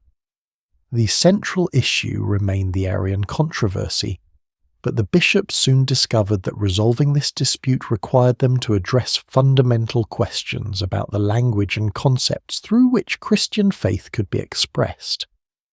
The Hebrew and Aramaic terms that had shaped the earliest Christian proclamation had been translated into Greek philosophical vocabulary as the faith spread throughout the Hellenistic world. Now these Greek concepts needed to be examined and refined to ensure that they adequately conveyed the essential truths that Christians believed had been revealed in Christ. After weeks of debate, argument, and careful negotiation, the council produced a creed that attempted to preserve both the unity of God and the full divinity of Christ through language that was both theologically precise and pastorally meaningful. The famous phrase of one substance with the Father became the crucial formulation that distinguished Orthodox Christian teaching from Arian doctrine, while maintaining the fundamental monotheism that both sides claimed to uphold. The Nicene Creed represented more than a theological victory for one faction over another. It marked the emergence of a new model for Christian authority and decision-making that would profoundly influence the development of church-state relations throughout the subsequent history of Christian civilization. By successfully facilitating this council, Constantine had demonstrated that imperial authority could serve not as an enemy of Christian faith, but as an instrument for its preservation and strengthening. Yet the emperor's role in the council also raised questions that would continue to challenge Christian political thought for generations. If temporal rulers possessed the authority to convene church councils and enforce their decisions, what limits existed upon their power over matters of faith and conscience? If the state could serve as protector and patron of true religion, how could believers distinguish between legitimate governmental support and illegitimate governmental control? These questions became more pressing as Constantine moved to implement the decisions of Nicaea throughout his empire. Bishops who had subscribed to the council's creed under the pressure of imperial expectation sometimes found themselves unable to convince their congregations to abandon theological positions that had deep roots in local Christian tradition. The emperor discovered that church unity could not be imposed through administrative decree any more than it could be achieved through theological argumentation alone. The years following Nicaea witnessed Constantine's continued evolution as both ruler and believer. The emperor, who had once been content to serve as patron and protector of Christianity, increasingly saw himself as called to active leadership in shaping the moral and spiritual character of his empire. This expansion of imperial responsibility beyond traditional boundaries of secular governance reflected both Constantine's personal sense of divine mission and his practical recognition that religious and political stability were inextricably linked. The emperor's building program during this period expressed his vision of a Christian empire in stone and marble. In Rome, he constructed the magnificent basilica of St. Peter over what was believed to be the apostles' burial site, creating a monument to Christian faith that rivaled the greatest achievements of pagan architecture. In Jerusalem, he ordered the construction of the Church of the Holy Sepulchre over the sites traditionally associated with Christ's crucifixion and resurrection, transforming the city from a provincial Roman settlement into a pilgrimage destination that would draw believers from across the known world. Perhaps most significantly, Constantine began planning a new capital city that would embody his vision of Christian empire in ways that Rome, with its ancient pagan associations, never could.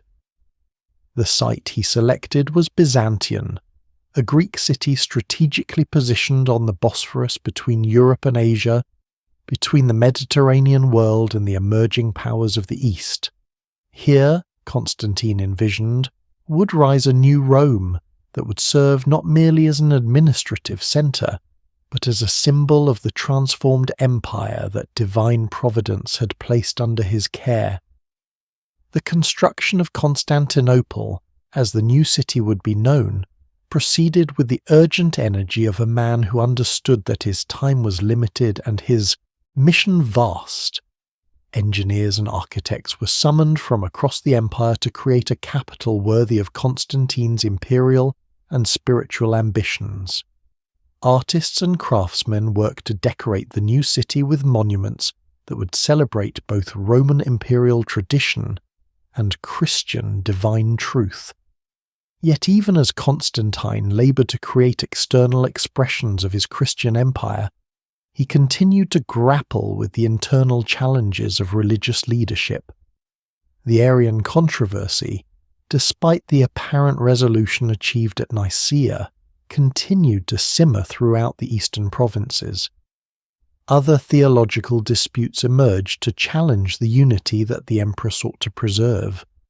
The practical difficulties of governing a religiously diverse empire while maintaining loyalty to a particular religious tradition proved more complex than even Constantine's considerable political skills could easily resolve. The emperor's family life during this period reflected the personal costs of his expanding responsibilities and deepening religious commitments. His relationship with his wife Fausta became increasingly strained as political pressures and spiritual concerns consumed more of his attention and energy. The education and preparation of his sons for eventual succession required him to balance traditional Roman imperial training with the Christian moral formation that he believed essential for rulers who would govern in accordance with divine will. Tragedy struck the imperial household in 326, when Constantine ordered the execution of his eldest son Crispus on charges of treason and adultery. The precise circumstances of this event remain obscured by the discretion of ancient historians and the passage of centuries, but the emperor's willingness to sacrifice even his beloved son to the demands of imperial security and moral purity revealed the harsh realities that continued to shape his reign despite his Christian conversion. The death of Crispus was followed shortly by that of Fausta, who died under circumstances that contemporary sources describe only in the most cryptic terms. These personal tragedies deepened Constantine's sense of isolation and intensified his reliance upon the Christian faith that had come to provide the primary source of meaning and direction in his life. The emperor, who had once seen divine favour primarily in terms of military victory and political success, increasingly understood it in terms of spiritual purification and eternal salvation. As Constantine entered the final decade of his reign, the Christian transformation of the Roman Empire had progressed far beyond what anyone could have predicted when he first claimed to see a cross in the sky above Rome. Churches dotted the landscape of every province, their spires rising alongside ancient temples in a visual representation of the cultural and spiritual changes sweeping across the Mediterranean world. Christian bishops exercised influence in imperial councils that would have been unimaginable under previous emperors. Christian scholars engaged openly with their pagan counterparts in philosophical debates that helped shape the intellectual foundations of late ancient culture. Yet the emperor remained acutely aware that the transformation he had initiated was far from complete and far from secure. Pagan traditions retained strong holds in many regions, particularly among the educated aristocracy and the rural peasantry. Christian communities continued to struggle with internal divisions that threatened to undermine the unity upon which Constantine believed both church and empire depended. The challenge of maintaining imperial stability while promoting religious change required constant vigilance and careful balancing of competing interests and concerns. It was within this context of partial achievement and ongoing challenge that Constantine began to contemplate the legacy he would leave to his successors and to history. The emperor who had transformed the Roman world through a combination of military genius, political acumen, and religious vision now faced the ultimate test of his achievements, ensuring that they would survive his own inevitable departure from the stage of earthly power and influence. The emperor stood upon the hills where Europe met Asia, where the Golden Horn embraced the Bosphorus in an eternal dance of waters. Here, Constantine would plant the seeds of his greatest vision, a city that would outlive empires, a new Rome that would carry his name through the corridors of eternity. The year was 324, and the world was about to witness the birth of Constantinople. In the gentle light of dawn, Constantine surveyed the ancient city of Byzantium, its weathered stones speaking of 8 centuries of Greek civilization. Yet, in his mind's eye, he saw something far grander, a Christian capital that would serve as the bridge between East and West, a jewel set between 2 continents. The decision to establish a new capital had not come lightly. Rome, though eternal in spirit, bore the weight of pagan traditions and senatorial resistance.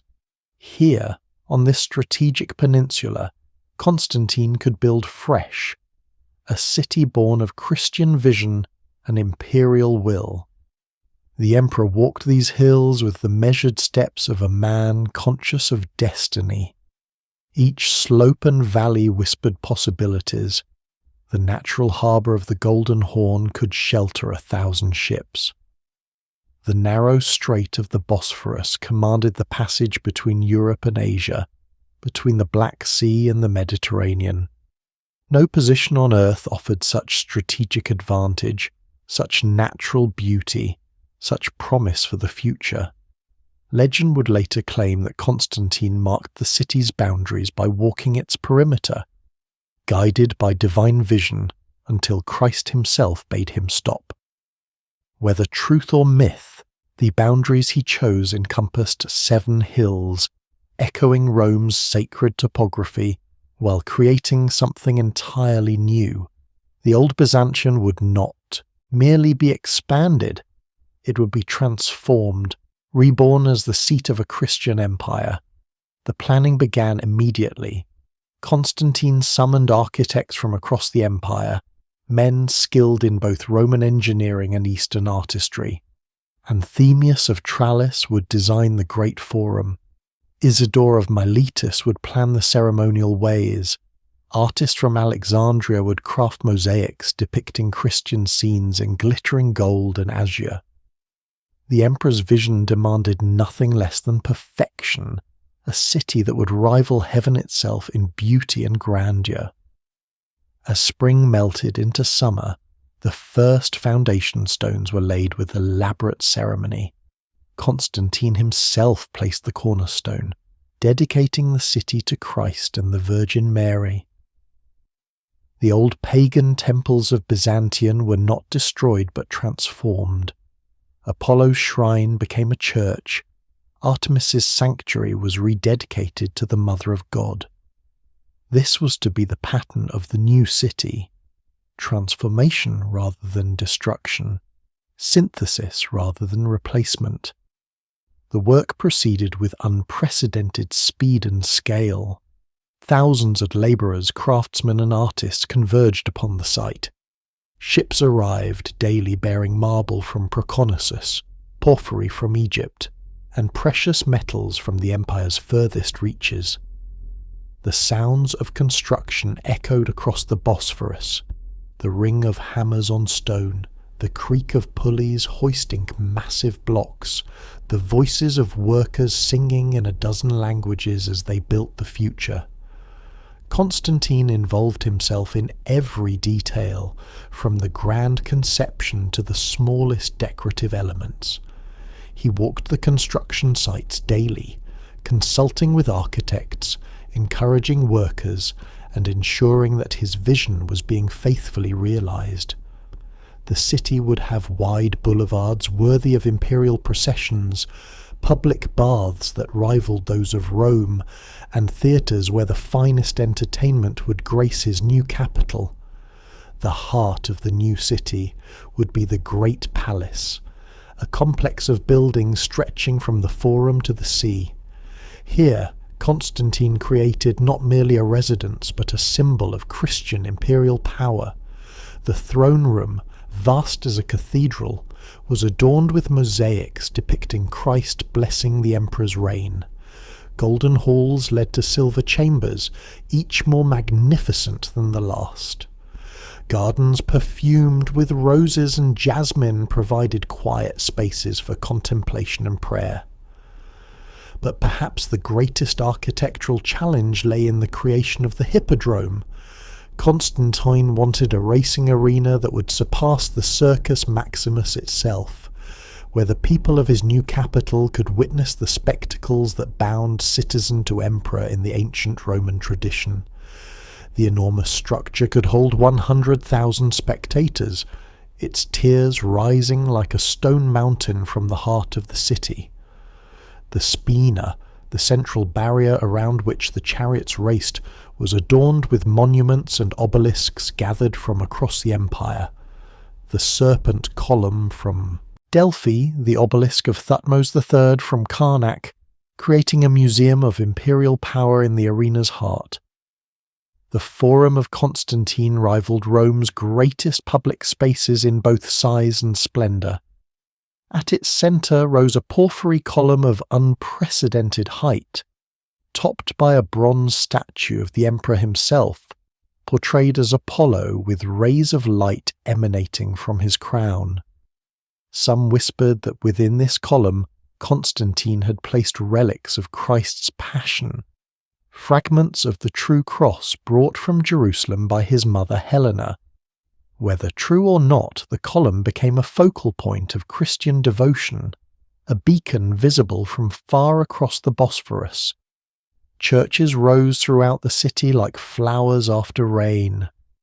The great church, which would later be known as Hagia Sophia, was Constantine's masterpiece of Christian architecture. Though not the vast dome that would later astound the world, Constantine's original church was nonetheless magnificent, a basilica of unprecedented size, its walls gleaming with marble and gold, its altar blessed by relics of the apostles themselves. Here, the emperor intended that the Christian faith would be celebrated with all the pomp and ceremony once reserved for pagan gods. The city's walls presented another monumental challenge. Constantine decreed that his capital should be protected by fortifications that would make it impregnable. The great land wall, stretching from the Golden Horn to the Sea of Marmara, rose like a stone mountain across the peninsula's throat. Triple walls with towers and gates created a defence system that would protect the city for over 1,000 years. Ships sailing the Bosphorus would see these walls and know they approached not merely a city, but a fortress capital that commanded both continents. Water, the lifeblood of any great city, required particular attention. Constantine ordered the construction of an elaborate system of aqueducts and cisterns that would supply his capital even in times of siege.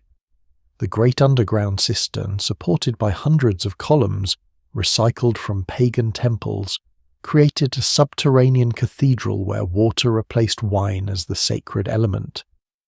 Above ground, fountains and nymphea provided both practical water access and aesthetic beauty, their music joining the symphony of urban life.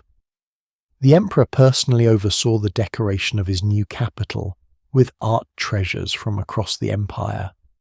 Not conquest but translation marked his approach.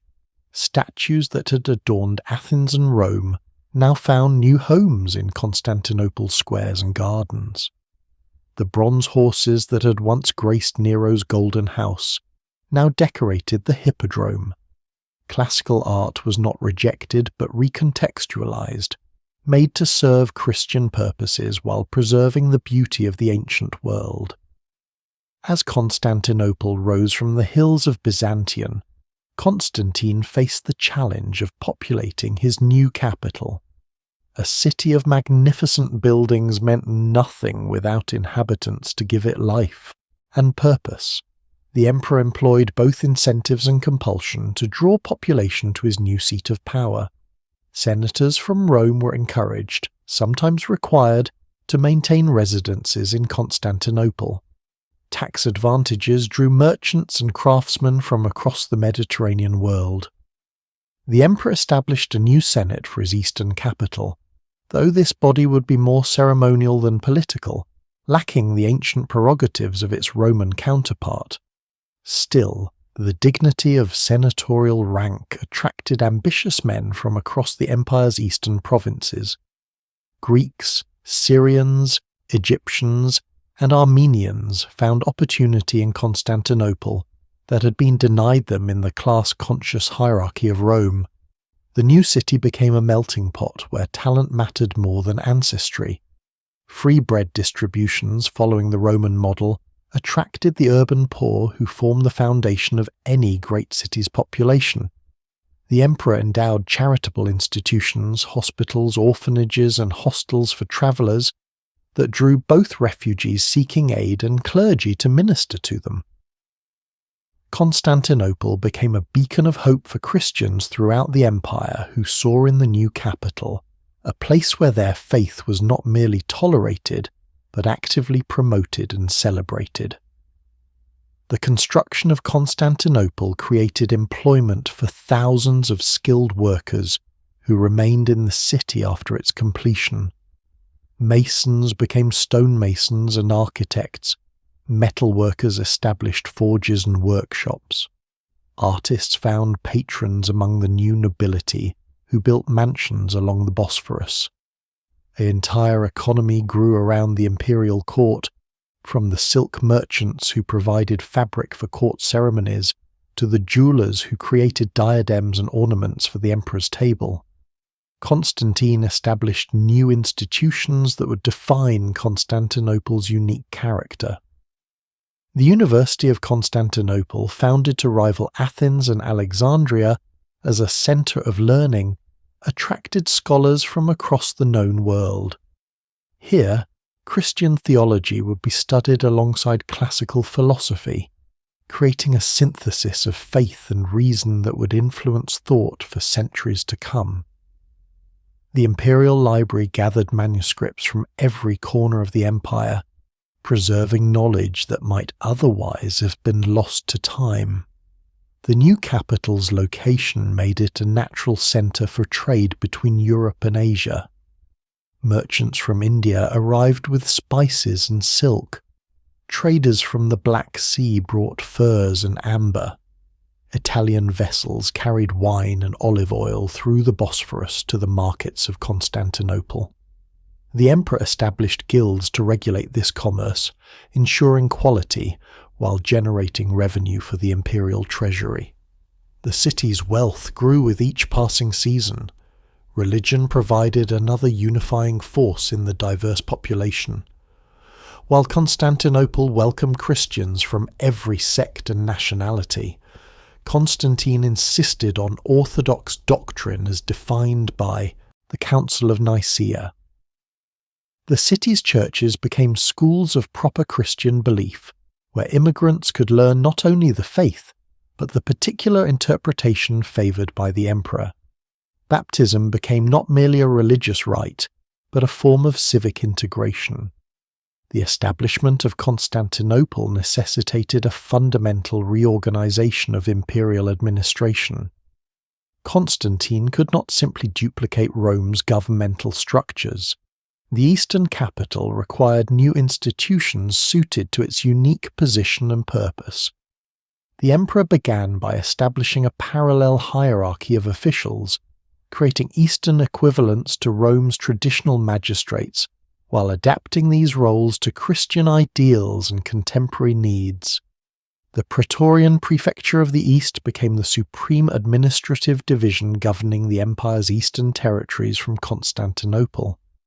This vast jurisdiction stretched from Thrace to Egypt, from the Danube to the Euphrates, encompassing some of the richest and most populous provinces of the Roman world. The Praetorian Prefect of the East became second only to the emperor himself in authority, wielding both civil and military power over this immense territory. Constantine revolutionized the imperial bureaucracy by creating new ranks and titles that emphasized service to the Christian empire rather than traditional Roman republican values. The old senatorial class, with its pagan associations and aristocratic pretensions, gave way to a new nobility based on merit and imperial favour. men who proved themselves in the emperor's service could rise from humble origins to the highest offices of state, their loyalty to Constantine and Christ being more important than ancient bloodlines. The separation of civil and military commands, begun earlier in Constantine's reign, reached its full development with the establishment of Constantinople. The emperor created parallel hierarchies, civil administrators who governed provinces and collected taxes, and military commanders who defended the frontiers and maintained order. This separation prevented any single individual from accumulating enough power to challenge imperial authority while ensuring professional competence in both spheres. The imperial court itself underwent transformation as it settled into the great palace of Constantinople. Constantine established elaborate ceremonials that emphasized the divine nature of imperial authority while incorporating Christian symbolism and ritual. The emperor appeared less frequently in public than his predecessors, increasing the sense of majesty and mystery that surrounded the imperial person. When he did appear, it was with unprecedented pomp, robed in purple and gold, crowned with a diadem that caught and reflected the light like a living flame. Legal administration required particular attention as the empire's centre of gravity shifted eastward. Constantine established new courts in Constantinople to handle appeals from the eastern provinces, reducing the need for litigants to travel to Rome. The emperor personally heard the most important cases, establishing precedents that would guide legal interpretation for generations. His decisions consistently favoured Christian moral principles while maintaining the Roman legal tradition's emphasis on justice and precedent. The imperial mint at Constantinople began producing coins that proclaimed the city's importance and the emperor's Christian faith. Gold solidi bearing Constantine's image and Christian symbols circulated throughout the empire, carrying the message of the new capital's significance to the furthest provinces. The Chiro symbol appeared on coins alongside traditional imperial imagery, creating a visual language that connected political authority with religious truth. Education and cultural policy received the emperor's careful attention as he sought to create institutions worthy of his new capital. The University of Constantinople was more than a centre of learning. It was a tool of imperial policy, training the next generation of administrators in both classical learning and Christian doctrine. Students came from across the empire to study rhetoric, philosophy, law and theology, returning to their home provinces as ambassadors of Constantine's vision. After 6 years of intensive construction, Constantinople was ready for its formal dedication. The ceremony Constantine planned would surpass in magnificence any celebration in Roman history, marking not merely the founding of a new city, but the birth of a Christian empire. Invitations went out to dignitaries from every corner of the known world, senators from Rome, bishops from Jerusalem, merchants from Alexandria, and barbarian kings from beyond the frontiers. The date chosen held deep significance, May 11th, 330, coinciding with ancient festivals that honoured the city's founding while transforming their meaning for the Christian age. For 40 days before the dedication, religious services were held in every church in the city, with prayers offered for the emperor's health and the prosperity of his new capital. The clergy processed through the streets, bearing relics of saints and martyrs, blessing the very stones with their presence. The dedication ceremony began at dawn with the emperor himself offering prayers in the great church. Dressed in robes of purple silk embroidered with gold thread, wearing a diadem set with precious stones, Constantine appeared more like a figure from heaven than an earthly ruler. The Bishop of Constantinople celebrated the liturgy while the emperor knelt before the altar, symbolically dedicating both himself and his city to Christ's service. From the great church, a procession formed that would wind through every major street of the new capital. Constantine rode in a chariot drawn by white horses, preceded by the city's new senate, and followed by representatives of every guild and profession. Citizens lined the routes, throwing flower petals and calling out acclamations in Greek and Latin. The procession paused at each major monument for ceremonial readings and offerings, transforming the entire city into a vast church. The climax came at the Forum of Constantine, where the emperor ascended the steps of his great column. Before the assembled multitude, estimated at over 100,000 people, Constantine delivered a speech dedicating the city to Christ and the Virgin Mary. His words echoed across the forum and were repeated by heralds throughout the city. The emperor proclaimed that Constantinople would be a beacon of Christian civilization, a refuge for the faithful, and a fortress against the enemies of the true faith. Games in the Hippodrome continued the celebration, but these were unlike any spectacles Rome had ever seen. While chariot races provided traditional entertainment, the intervals featured Christian pageants depicting scenes from biblical history. The persecution of martyrs was reenacted, followed by representations of their resurrection and glorification. The emperor himself presided from the imperial box, blessing winners and ensuring that even entertainment served to educate the people in Christian doctrine. The dedication feast lasted 3 days, with food distributed free to all citizens while the nobility dined in the great palace. The emperor personally received homage from the barbarian ambassadors, displaying the reach of his power while demonstrating the peaceful intentions of his Christian empire.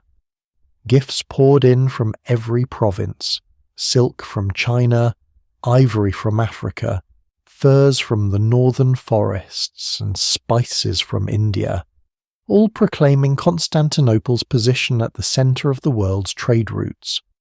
As the celebration concluded, Constantine climbed once more to the summit of his great column. There, as evening painted the Bosphorus gold and purple, the emperor offered a final prayer of dedication. His words were simple but profound. He had built this city not for his own glory but for the glory of God, not to rival Rome but to complete what Rome had begun, the unification of the world under divine law and Christian love. In the months following its dedication, Constantinople began to fulfill Constantine's vision. Ships from every corner of the Mediterranean and Black Sea crowded the Golden Horn, their holds filled with goods that would make the new capital wealthy beyond measure. The sight of the great city rising from the waters became one of the wonders of the world, its walls and towers gleaming in the morning sun like jewels set in silver. The emperor took personal pride in watching his creation come to life. Each morning, he would walk the terraces of the great palace, observing the bustle of commerce in the harbour, the steady stream of pilgrims visiting the city's churches, and the construction sites where new buildings continued to rise. The sounds of a living city, the calls of merchants, the laughter of children, the chanting of monks at prayer, filled the air with a music sweeter than any court entertainment. Administrative efficiency emerged as one of Constantinople's greatest strengths. The new bureaucratic structures Constantine had established proved remarkably effective at governing the empire's eastern territories. Tax collection improved dramatically as competent officials replaced corrupt appointees. Legal cases moved through the courts with unprecedented speed and fairness. The emperor's vision of government service as a Christian calling attracted men of genuine talent and integrity to public office. The cultural synthesis Constantine had envisioned began to bear fruit as Greek intellectual traditions merged with Christian doctrine and Roman administrative practice. the University of Constantinople became a centre not merely of learning but of innovation, where scholars developed new approaches to theology, philosophy, and law. The fusion of classical culture with Christian faith created an intellectual flowering that would influence European thought for centuries to come. Churches throughout the city served as more than places of worship. They became centres of social service that cared for the poor, the sick, and the displaced. The emperor personally funded hospitals and orphanages that set new standards for charitable work. Wealthy citizens followed his example, endowing institutions that made Constantinople a beacon of Christian compassion as well as imperial power. The city's reputation for charity drew pilgrims and refugees from across the known world. Military forces stationed in and around Constantinople provided security while contributing to the city's economy. The Imperial Guard, recruited from the empire's finest soldiers, served not only as protectors, but as symbols of imperial majesty. Their presence at court ceremonies and public festivals reminded all observers of the military power that undergirded Constantine's peaceful reign. Yet these were soldiers transformed by Christian service. They protected churches as zealously as palaces, defended pilgrims as carefully as senators. The success of Constantinople vindicated Constantine's greatest gamble. By creating a new capital, he had not weakened the empire but strengthened it, providing a firm foundation for Christian rule in the east while leaving Rome to continue its ancient functions in the west. The two capitals complemented rather than competed with each other, each serving the needs of its region while maintaining the unity of the Roman world under one emperor and one faith. As the first year of Constantinople's existence drew to a close, Constantine could survey his achievement with satisfaction. The city that had begun as a vision in his mind had become a reality that exceeded even his ambitious dreams. Here, on the shores of the Bosphorus, east and west met in harmony, pagan and Christian found common ground, and the future of the Roman Empire took shape under the banner of Christ. The new Rome had been born, and with it, a new chapter in the history of human civilization was about to begin. The emperor's name would be remembered not merely for his military victories or political reforms, but for this, the creation of a city that would outlast empires and carry his vision into eternity. The years that followed the dedication of Constantinople settled upon Constantine like the gentle accumulation of autumn leaves, each season adding its weight to the shoulders of the aging emperor. By 330 AD, the man who had once charged across battlefields with the fury of Mars now moved with the measured steps of one who carried the wisdom of decades and the burden of an empire that stretched from the mists of Britain to the burning sands of Egypt. In the quiet hours before dawn, when the city he had built still slumbered beneath stars that had witnessed empires rise and fall, Constantine would walk the marble corridors of his great palace. His footsteps echoed softly through halls adorned with mosaics depicting Christ among the apostles, a revolutionary sight that would have been unthinkable in the Rome of his youth. The emperor's hair had turned silver, and lines etched by responsibility and contemplation marked his face, yet his eyes retained the keen intelligence that had recognized opportunity in chaos and victory in apparent defeat. The empire that Constantine governed in these twilight years bore little resemblance to the fractured realm he had inherited from his father's death. Through 2 decades of careful governance, he had woven together the diverse threads of Roman administration, Christian theology, and imperial ambition into a tapestry of unprecedented stability. The Danube frontier, once a source of constant anxiety, had been fortified with a network of fortresses and allied kingdoms that served as buffer states against the barbarian tribes beyond. The eastern provinces, enriched by trade flowing through Constantinople's strategic position, flourished as they had not done since the golden age of Trajan. Yet for all his worldly success, Constantine found himself increasingly drawn to matters of the spirit. The emperor who had once consulted auguries and made sacrifices to Jupiter now spent long hours in prayer, seeking guidance from the god who had granted him victory at the Milvian bridge. His personal chaplains, learned men who had studied theology in Alexandria and Antioch, would find him in the palace chapel at unusual hours, kneeling before a golden cross that caught the light of oil lamps and seemed to glow with inner fire.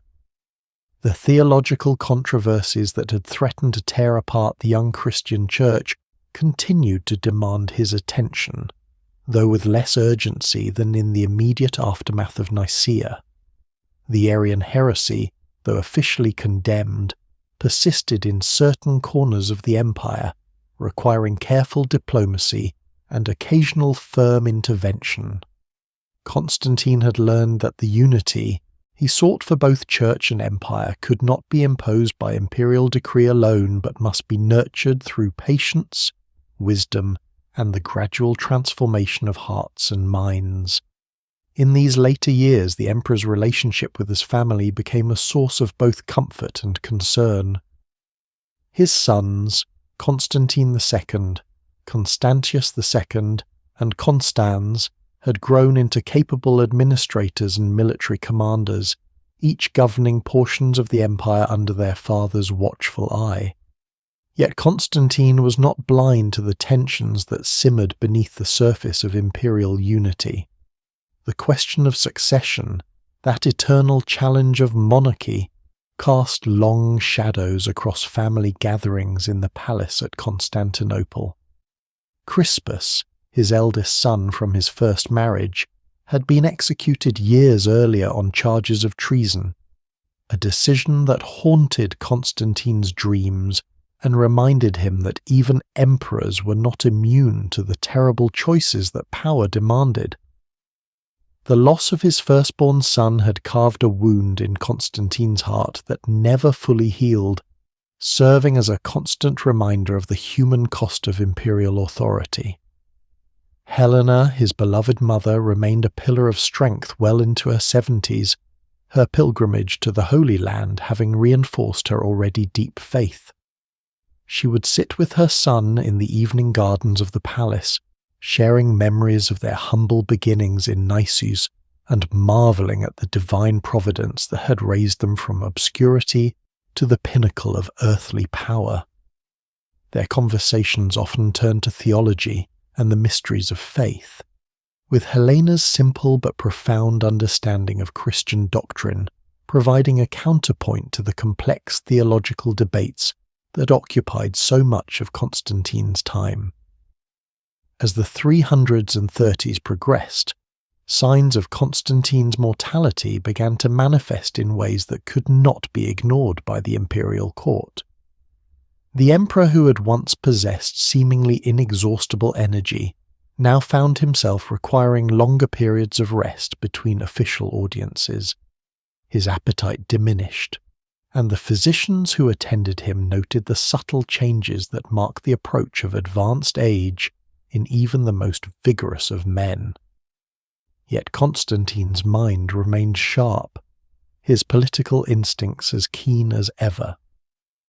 When reports reached Constantinople of Gothic movements along the Danube, the elderly emperor did not hesitate to begin preparations for what would prove to be his final military campaign. The prospect of barbarian incursions into Roman territory stirred the old warrior spirit within him, reminding courtiers that beneath the pious Christian emperor still beat the heart of the soldier who had conquered Gaul and defeated Maxentius. The campaign against the Goths in 337 would be Constantine's last assertion of imperial authority through military might. Though his body was increasingly frail, his presence among the legions served to inspire troops who remembered his legendary victories. The Gothic chieftains, faced with the prospect of battle against the emperor who had never known defeat, sought terms rather than risk destruction. It was a fitting capstone to a military career that had begun 4 decades earlier in the mists of northern Britain. As spring gave way to summer in 337, Constantine found himself compelled to remain in the city of Nicomedia, where he had established a temporary court while overseeing preparations for the Gothic campaign. The warm breezes that carried the scent of flowering trees through the palace gardens seemed to bring with them an unusual weariness that settled deep in the emperor's bones. His physicians, growing increasingly concerned, recommended rest and the healing waters of nearby hot springs. It was during these quiet weeks in Nicomedia that Constantine began to sense the approach of his final journey. Dreams that had once been filled with visions of military glory and imperial expansion now carried him to scenes of celestial beauty, where golden light seemed to emanate from sources beyond earthly comprehension. He spoke to his closest advisors of a growing certainty that his earthly mission was nearing completion, that the God who had guided his steps for so many years was preparing to call him home. The emperor's thoughts turned increasingly to the state of his soul and the account he would give for the choices he had made during his long reign. The violence that had been necessary to achieve and maintain power weighed upon his conscience, particularly the executions of family members and political rivals that had secured his throne. In quiet moments of prayer, Constantine sought assurance that the Christian virtues he had tried to embody in his later years would outweigh the harsh necessities of his earlier political career. Word of the emperor's illness spread throughout the empire with the speed of imperial messengers, carried along the magnificent road system that Roman engineering had built to connect the far reaches of the known world. In Constantinople, the citizens who had benefited from Constantine's patronage offered prayers in the churches he had built. In Rome, the ancient families who had watched the transfer of imperial prestige to the eastern capital acknowledged, perhaps for the first time, the magnitude of what Constantine had accomplished. Christian communities throughout the empire held special services, recognizing that they owed their freedom of worship and elevated status to the emperor who lay dying in distant Nicomedia. Bishops who had attended the Council of Nicaea recalled Constantine's earnest desire to see the Church united in doctrine and purpose, understanding that his passing would mark the end of an era in Christian history. As May turned toward its end, Constantine's condition deteriorated visibly. The emperor who had once seemed larger than life now appeared fragile, his great frame diminished by illness and age. Yet those who attended him in his final days noted that his spirit remained unbroken, his faith unwavering. He spoke frequently of his confidence in divine mercy and his anticipation of reunion with loved ones who had preceded him in death. On a warm day in late May 337, as the sun cast long shadows across the marble floors of the palace at Nicomedia, Constantine made a decision that would complete his transformation from pagan soldier to Christian emperor. Summoning his strength for what he knew would be one of his final acts, he requested the presence of Eusebius, Bishop of Nicomedia, to administer the sacrament of baptism. The emperor's delay in receiving baptism was not uncommon in his era, when many Christians postponed the rite until near death, in the belief that it would wash away all sins accumulated during a lifetime. For Constantine, who had carried the burden of decisions that few mortals were called upon to make, the timing held particular significance. He approached the sacrament with the humility of one who understood that earthly power counted for nothing in the eyes of eternity. The ceremony took place in a simple chamber of the palace, far from the pomp and circumstance that usually surrounded imperial actions. Constantine, dressed in the white robes of a catechumen, appeared more frail than those present had ever seen him, yet his voice remained strong as he made his profession of faith. The water that flowed over the greying head that had once worn the diadem of Roman emperors seemed to carry away not just sin, but the accumulated weight of decades spent balancing the demands of power with the call of conscience. In the days that followed his baptism, Constantine's condition fluctuated between periods of clarity and weakness. During his lucid moments, he attended to final matters of state, particularly the arrangements for a succession that would determine the future of his empire. The division of territories among his 3 sons had been planned for years, but the emperor used his remaining strength to emphasize the importance of unity and cooperation among the new rulers. Constantine's final letters, dictated to secretaries when he was too weak to hold a pen, reveal the depth of his transformation from the ambitious young Caesar who had first claimed power in Britain. To Constantine II, destined to rule Gaul and Britain, he emphasized the importance of justice and mercy in governance. To Constantius II, who would inherit the eastern provinces, he stressed the need to maintain the religious settlement that had brought peace to the church. To Constans, the youngest, who would govern Italy and Illyricum, he offered counsel on the balance between strength and compassion that effective rule required. As his strength ebbed, Constantine's thoughts turned increasingly to the vision that had changed his life at the Milvian bridge 25 years earlier. The Shiro symbol that had appeared in the sky, accompanied by the words, "In this sign conquer," had proven prophetic beyond his wildest imagination. He had indeed conquered not just Maxentius and his other earthly enemies, but something far more significant. He had conquered his own nature, transforming from a typical Roman general into something unprecedented in imperial history. The emperor's final day, May 22nd, 337, dawned clear and warm.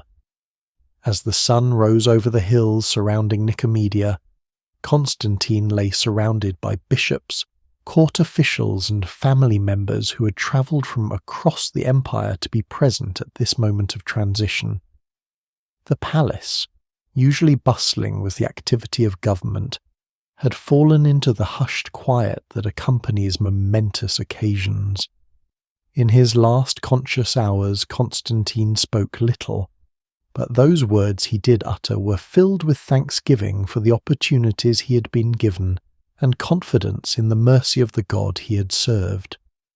As the afternoon sun slanted through the windows of his chamber, the first Christian emperor of Rome breathed his last, his face peaceful in the knowledge that his earthly mission had been fulfilled. The news of Constantine's death spread through the empire with remarkable speed, carried by the efficient communication system he had helped to perfect.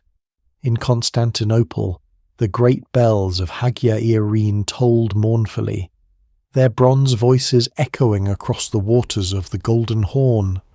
Citizens who had never known any ruler but Constantine gathered in the churches and public squares, struggling to comprehend a world without the emperor who had been the defining figure of their age. Across the broader empire, the reaction was complex and varied. In Rome, the old senatorial families acknowledged the passing of a ruler who had forever changed the balance of power within the empire. Some mourned the loss of traditional values that Constantine's reign had represented, while others recognized that his innovations had strengthened rather than weakened Roman authority.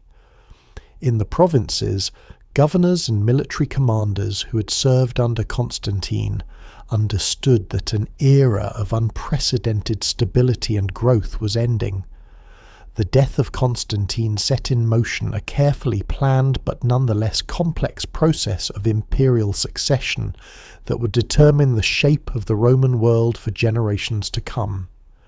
the division of the empire among his three surviving sons, Constantine II, Constantius II, and Constans, had been anticipated for years, yet the actual implementation of this partition revealed the enormous challenges inherent in governing such a vast and diverse realm. Constantine II, the eldest surviving son, inherited Gaul, Britain and Spain, territories that his father had governed early in his career and that held particular sentimental significance.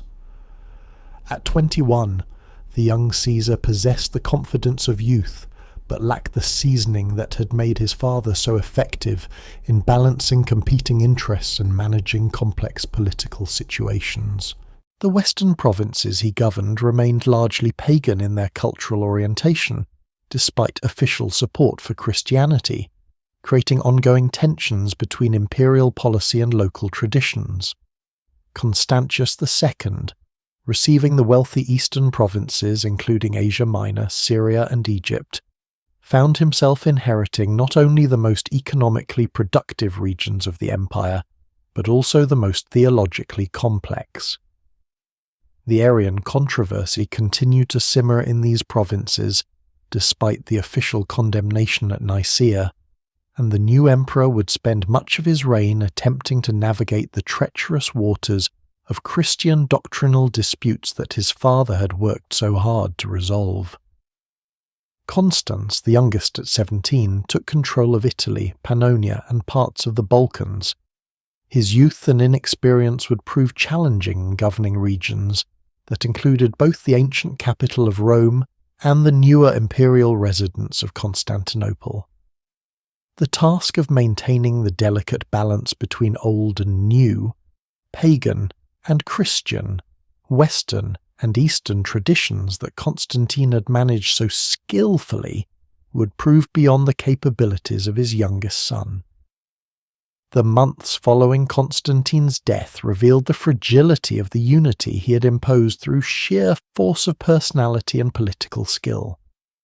Within a year of the emperor's burial, tensions between the three brothers began to surface over territorial boundaries, religious policies, and questions of precedence that their father's living presence had kept in check. The empire that had seemed so stable under Constantine's rule began to show the stress fractures that would eventually lead to permanent division. The military, which had served Constantine with remarkable loyalty throughout his long reign, found itself divided among multiple commanders with potentially conflicting loyalties. The professional officer corps that had been forged through decades of successful campaigns suddenly faced the prospect of civil war among the very family members they had been trained to serve.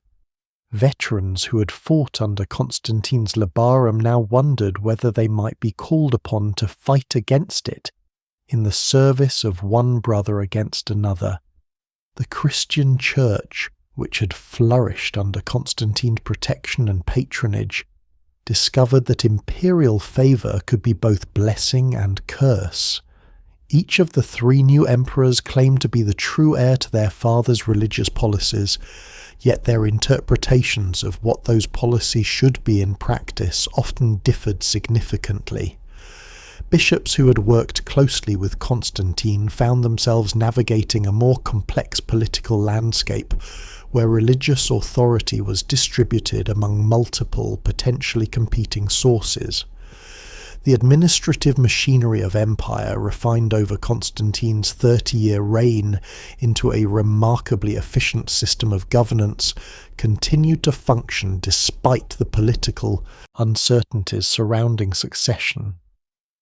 The prefects, governors, and local officials who had implemented Constantine's policies remained largely in place, providing continuity even as the supreme authority above them underwent fundamental changes. This bureaucratic stability would prove crucial in maintaining order during the transition period. Constantinople itself became a symbol of the broader challenges facing the post-Constantinian empire. The city that had been built as a monument to one man's vision now found itself at the center of competing claims for legitimacy and authority. The great palace complex that Constantine had designed to house a single imperial court now had to accommodate the reality of divided rule and the complex protocol that such arrangements required. The economic consequences of Constantine's death rippled throughout the Mediterranean world.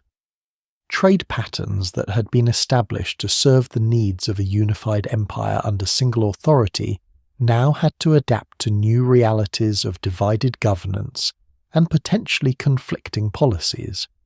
Merchants who had grown accustomed to dealing with a single, imperial currency and legal system suddenly faced the prospect of navigating multiple jurisdictions with their own particular requirements and restrictions. In the years and decades that followed Constantine's death, the true magnitude of his transformation of the Roman world became increasingly apparent. The emperor who had been born in the provincial city of Nisus during the reign of Aurelian had fundamentally altered the trajectory of Western civilization in ways that continued to unfold long after his earthly reign had ended. His legacy was not merely political or military, though his achievements in both spheres were substantial, but rather encompassed a complete reimagining of what imperial authority could represent and accomplish. The Christianization of the Roman Empire, which Constantine had initiated and encouraged, proved to be irreversible despite periodic attempts at pagan restoration. Within 50 years of his death, Christianity has become so deeply embedded in the fabric of imperial administration and cultural life that even emperors who harbored sympathies for the old religions found it impossible to return to pre-Constantinian arrangements. The churches that Constantine had built throughout the empire became centers not only of worship, but of education, charity, and community organization that strengthened rather than weakened Roman social cohesion. Constantinople, the city that bore Constantine's name, evolved into something even greater than its founder had envisioned. As the western provinces of the empire gradually succumbed to barbarian pressure and internal instability, the eastern capital became the guardian of Roman legal traditions, Greek intellectual heritage, and Christian theological development. The Nova Roma that Constantine had created endured for more than 1,000 years after the fall of the original Rome, serving as a bridge between the ancient and medieval worlds. The legal and administrative innovations that Constantine had introduced proved remarkably durable, influencing not only the immediate post-Constantinian period, but also providing models for governance that were adopted throughout medieval Europe. His integration of Christian moral principles with Roman legal traditions created a synthesis that would shape Western concepts of justice and authority for centuries to come. The Corpus Juris Civilis, compiled under Justinian 2 centuries later, bore clear traces of Constantinian legal thought and administrative practice. Perhaps most significantly, Constantine's reign established the precedent for the close relationship between political and religious authority that would characterize European civilization for the next millennium and beyond. The model of the Christian emperor, ruling by divine right and responsible for the spiritual as well as temporal welfare of his subjects, became the template for medieval kingship throughout Europe. Charlemagne's coronation as Holy Roman Emperor in 800 explicitly invoked the Constantinian precedent, and European monarchs would continue to claim spiritual legitimacy derived from Constantine's example well into the modern era. The military reforms that Constantine had implemented, particularly his creation of mobile field armies separate from static frontier forces, revolutionized the art of warfare and influenced military organization throughout the late Roman period and beyond. His strategic innovations, from the use of cavalry to the integration of barbarian federati into Roman military structures, provided models that were adopted and adapted by successor states throughout Europe and the Mediterranean world. The economic policies that Constantine had pursued, including the stabilization of the currency through the introduction of the gold solidus, created a monetary system that endured for centuries and facilitated trade throughout the Mediterranean basin. The coins that bore Constantine's image and the Chi symbol he had adopted continue to circulate long after his death, serving as tangible reminders of the emperor's enduring influence on daily life throughout his former empire. The theological controversies that had occupied so much of Constantine's attention during his later reign continued to shape Christian thought and practice for generations. The Council of Nicaea, which Constantine had convened and presided over, established precedents for ecclesiastical authority and doctrinal definition that remained influential throughout the development of Christian theology. The Nicene Creed, formulated during Constantine's reign, continued to serve as a statement of orthodox Christian belief across denominational lines well into the modern era. The cultural transformation that Constantine had initiated by making Christianity the favoured religion of the empire gradually permeated every aspect of Roman civilization. Art, literature, architecture, and public ceremonial all reflected the new Christian sensibility that Constantine's patronage had encouraged. The great basilicas that rose throughout the empire during and after his reign established architectural forms that continued to influence church design for centuries, while the integration of Christian themes into Roman artistic traditions created new forms of cultural expression that enriched both traditions.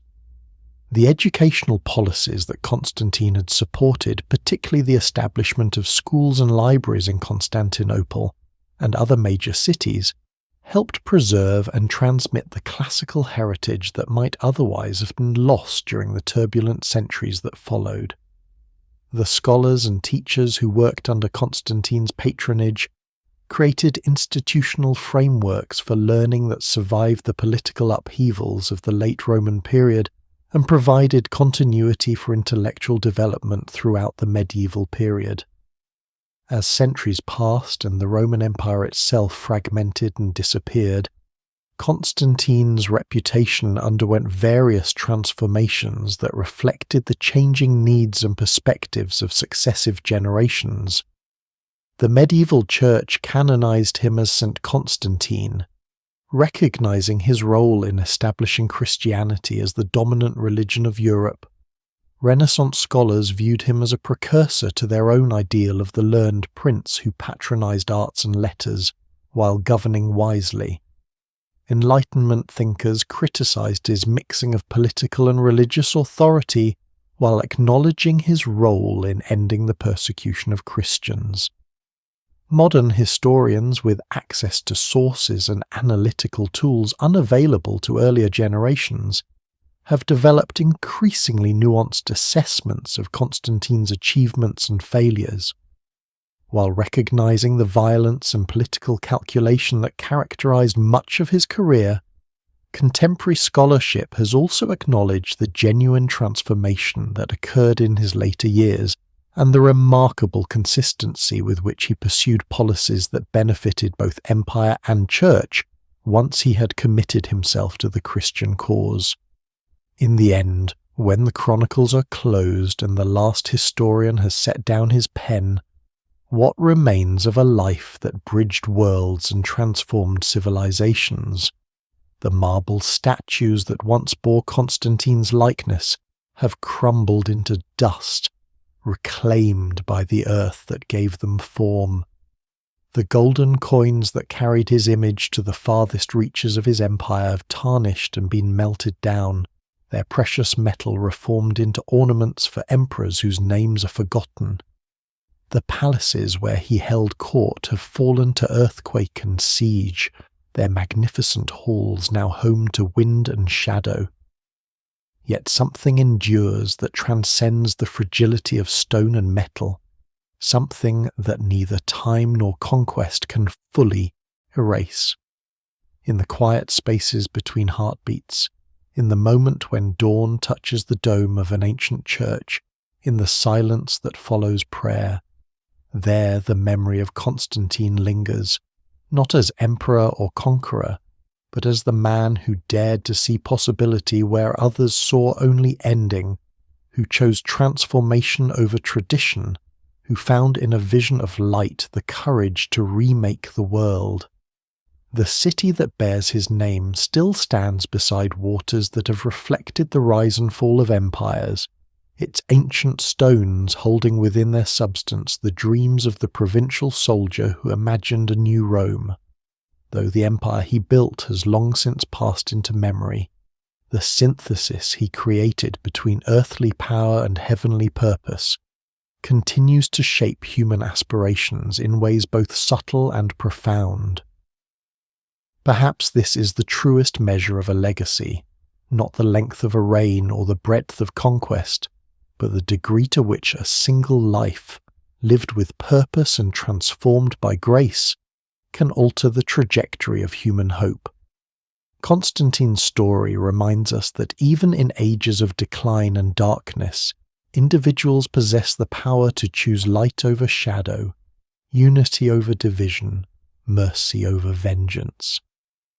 The sun that witnessed his birth in distant Nisus also shone upon his death in Nicomedia, and continues to rise each day over the lands he once governed, indifferent to the ambitions of mortals, yet somehow bearing witness to their struggles towards something greater than themselves. In its daily journey across skies that have seen empires rise and fall like waves upon an endless shore, it illuminates still the enduring truth that Constantine discovered in his moment of vision, that power, to be meaningful, must serve purposes larger than itself, and so the memory persists, carried forward not in the proclamations of rulers or the testimonies of chroniclers, but in the quiet persistence of hope itself, the hope that transformation is possible, that mercy can triumph over might, that a single moment of clarity can illuminate lifetimes of darkness. This is the gift that Constantine, first Christian emperor of Rome, bequeathed to ages yet unborn, the example of a life changed by grace, and dedicated to the possibility that the world itself might be changed in turn. In the end, beneath layers of time and the accumulation of centuries, only silence remains. Yet it is a silence that remembers, holding within itself the echo of a prayer offered in a palace garden, the whisper of wind through standards bearing the Chi-Rho of Christ, the gentle breathing of an empire learning, however slowly and imperfectly, to dream of peace. You've walked through the entire life of Emperor Constantine, from his birth in distant Nisus to his eternal legacy that still shapes our world today. His story of transformation, from pagan soldier to Christian emperor, reminds us that even the most powerful among us can change, grow, and choose a path towards something greater. If this journey through Constantine's remarkable life has moved you, inspired you, or helped you find peaceful rest, please consider subscribing to Fall Asleep to History. Share these timeless stories with others who might find comfort in the gentle rhythms of the past, and let history continue its quiet work of connecting hearts across the centuries. Like, subscribe, and share. Let history's whispers reach new souls seeking peace in the stories of ages past.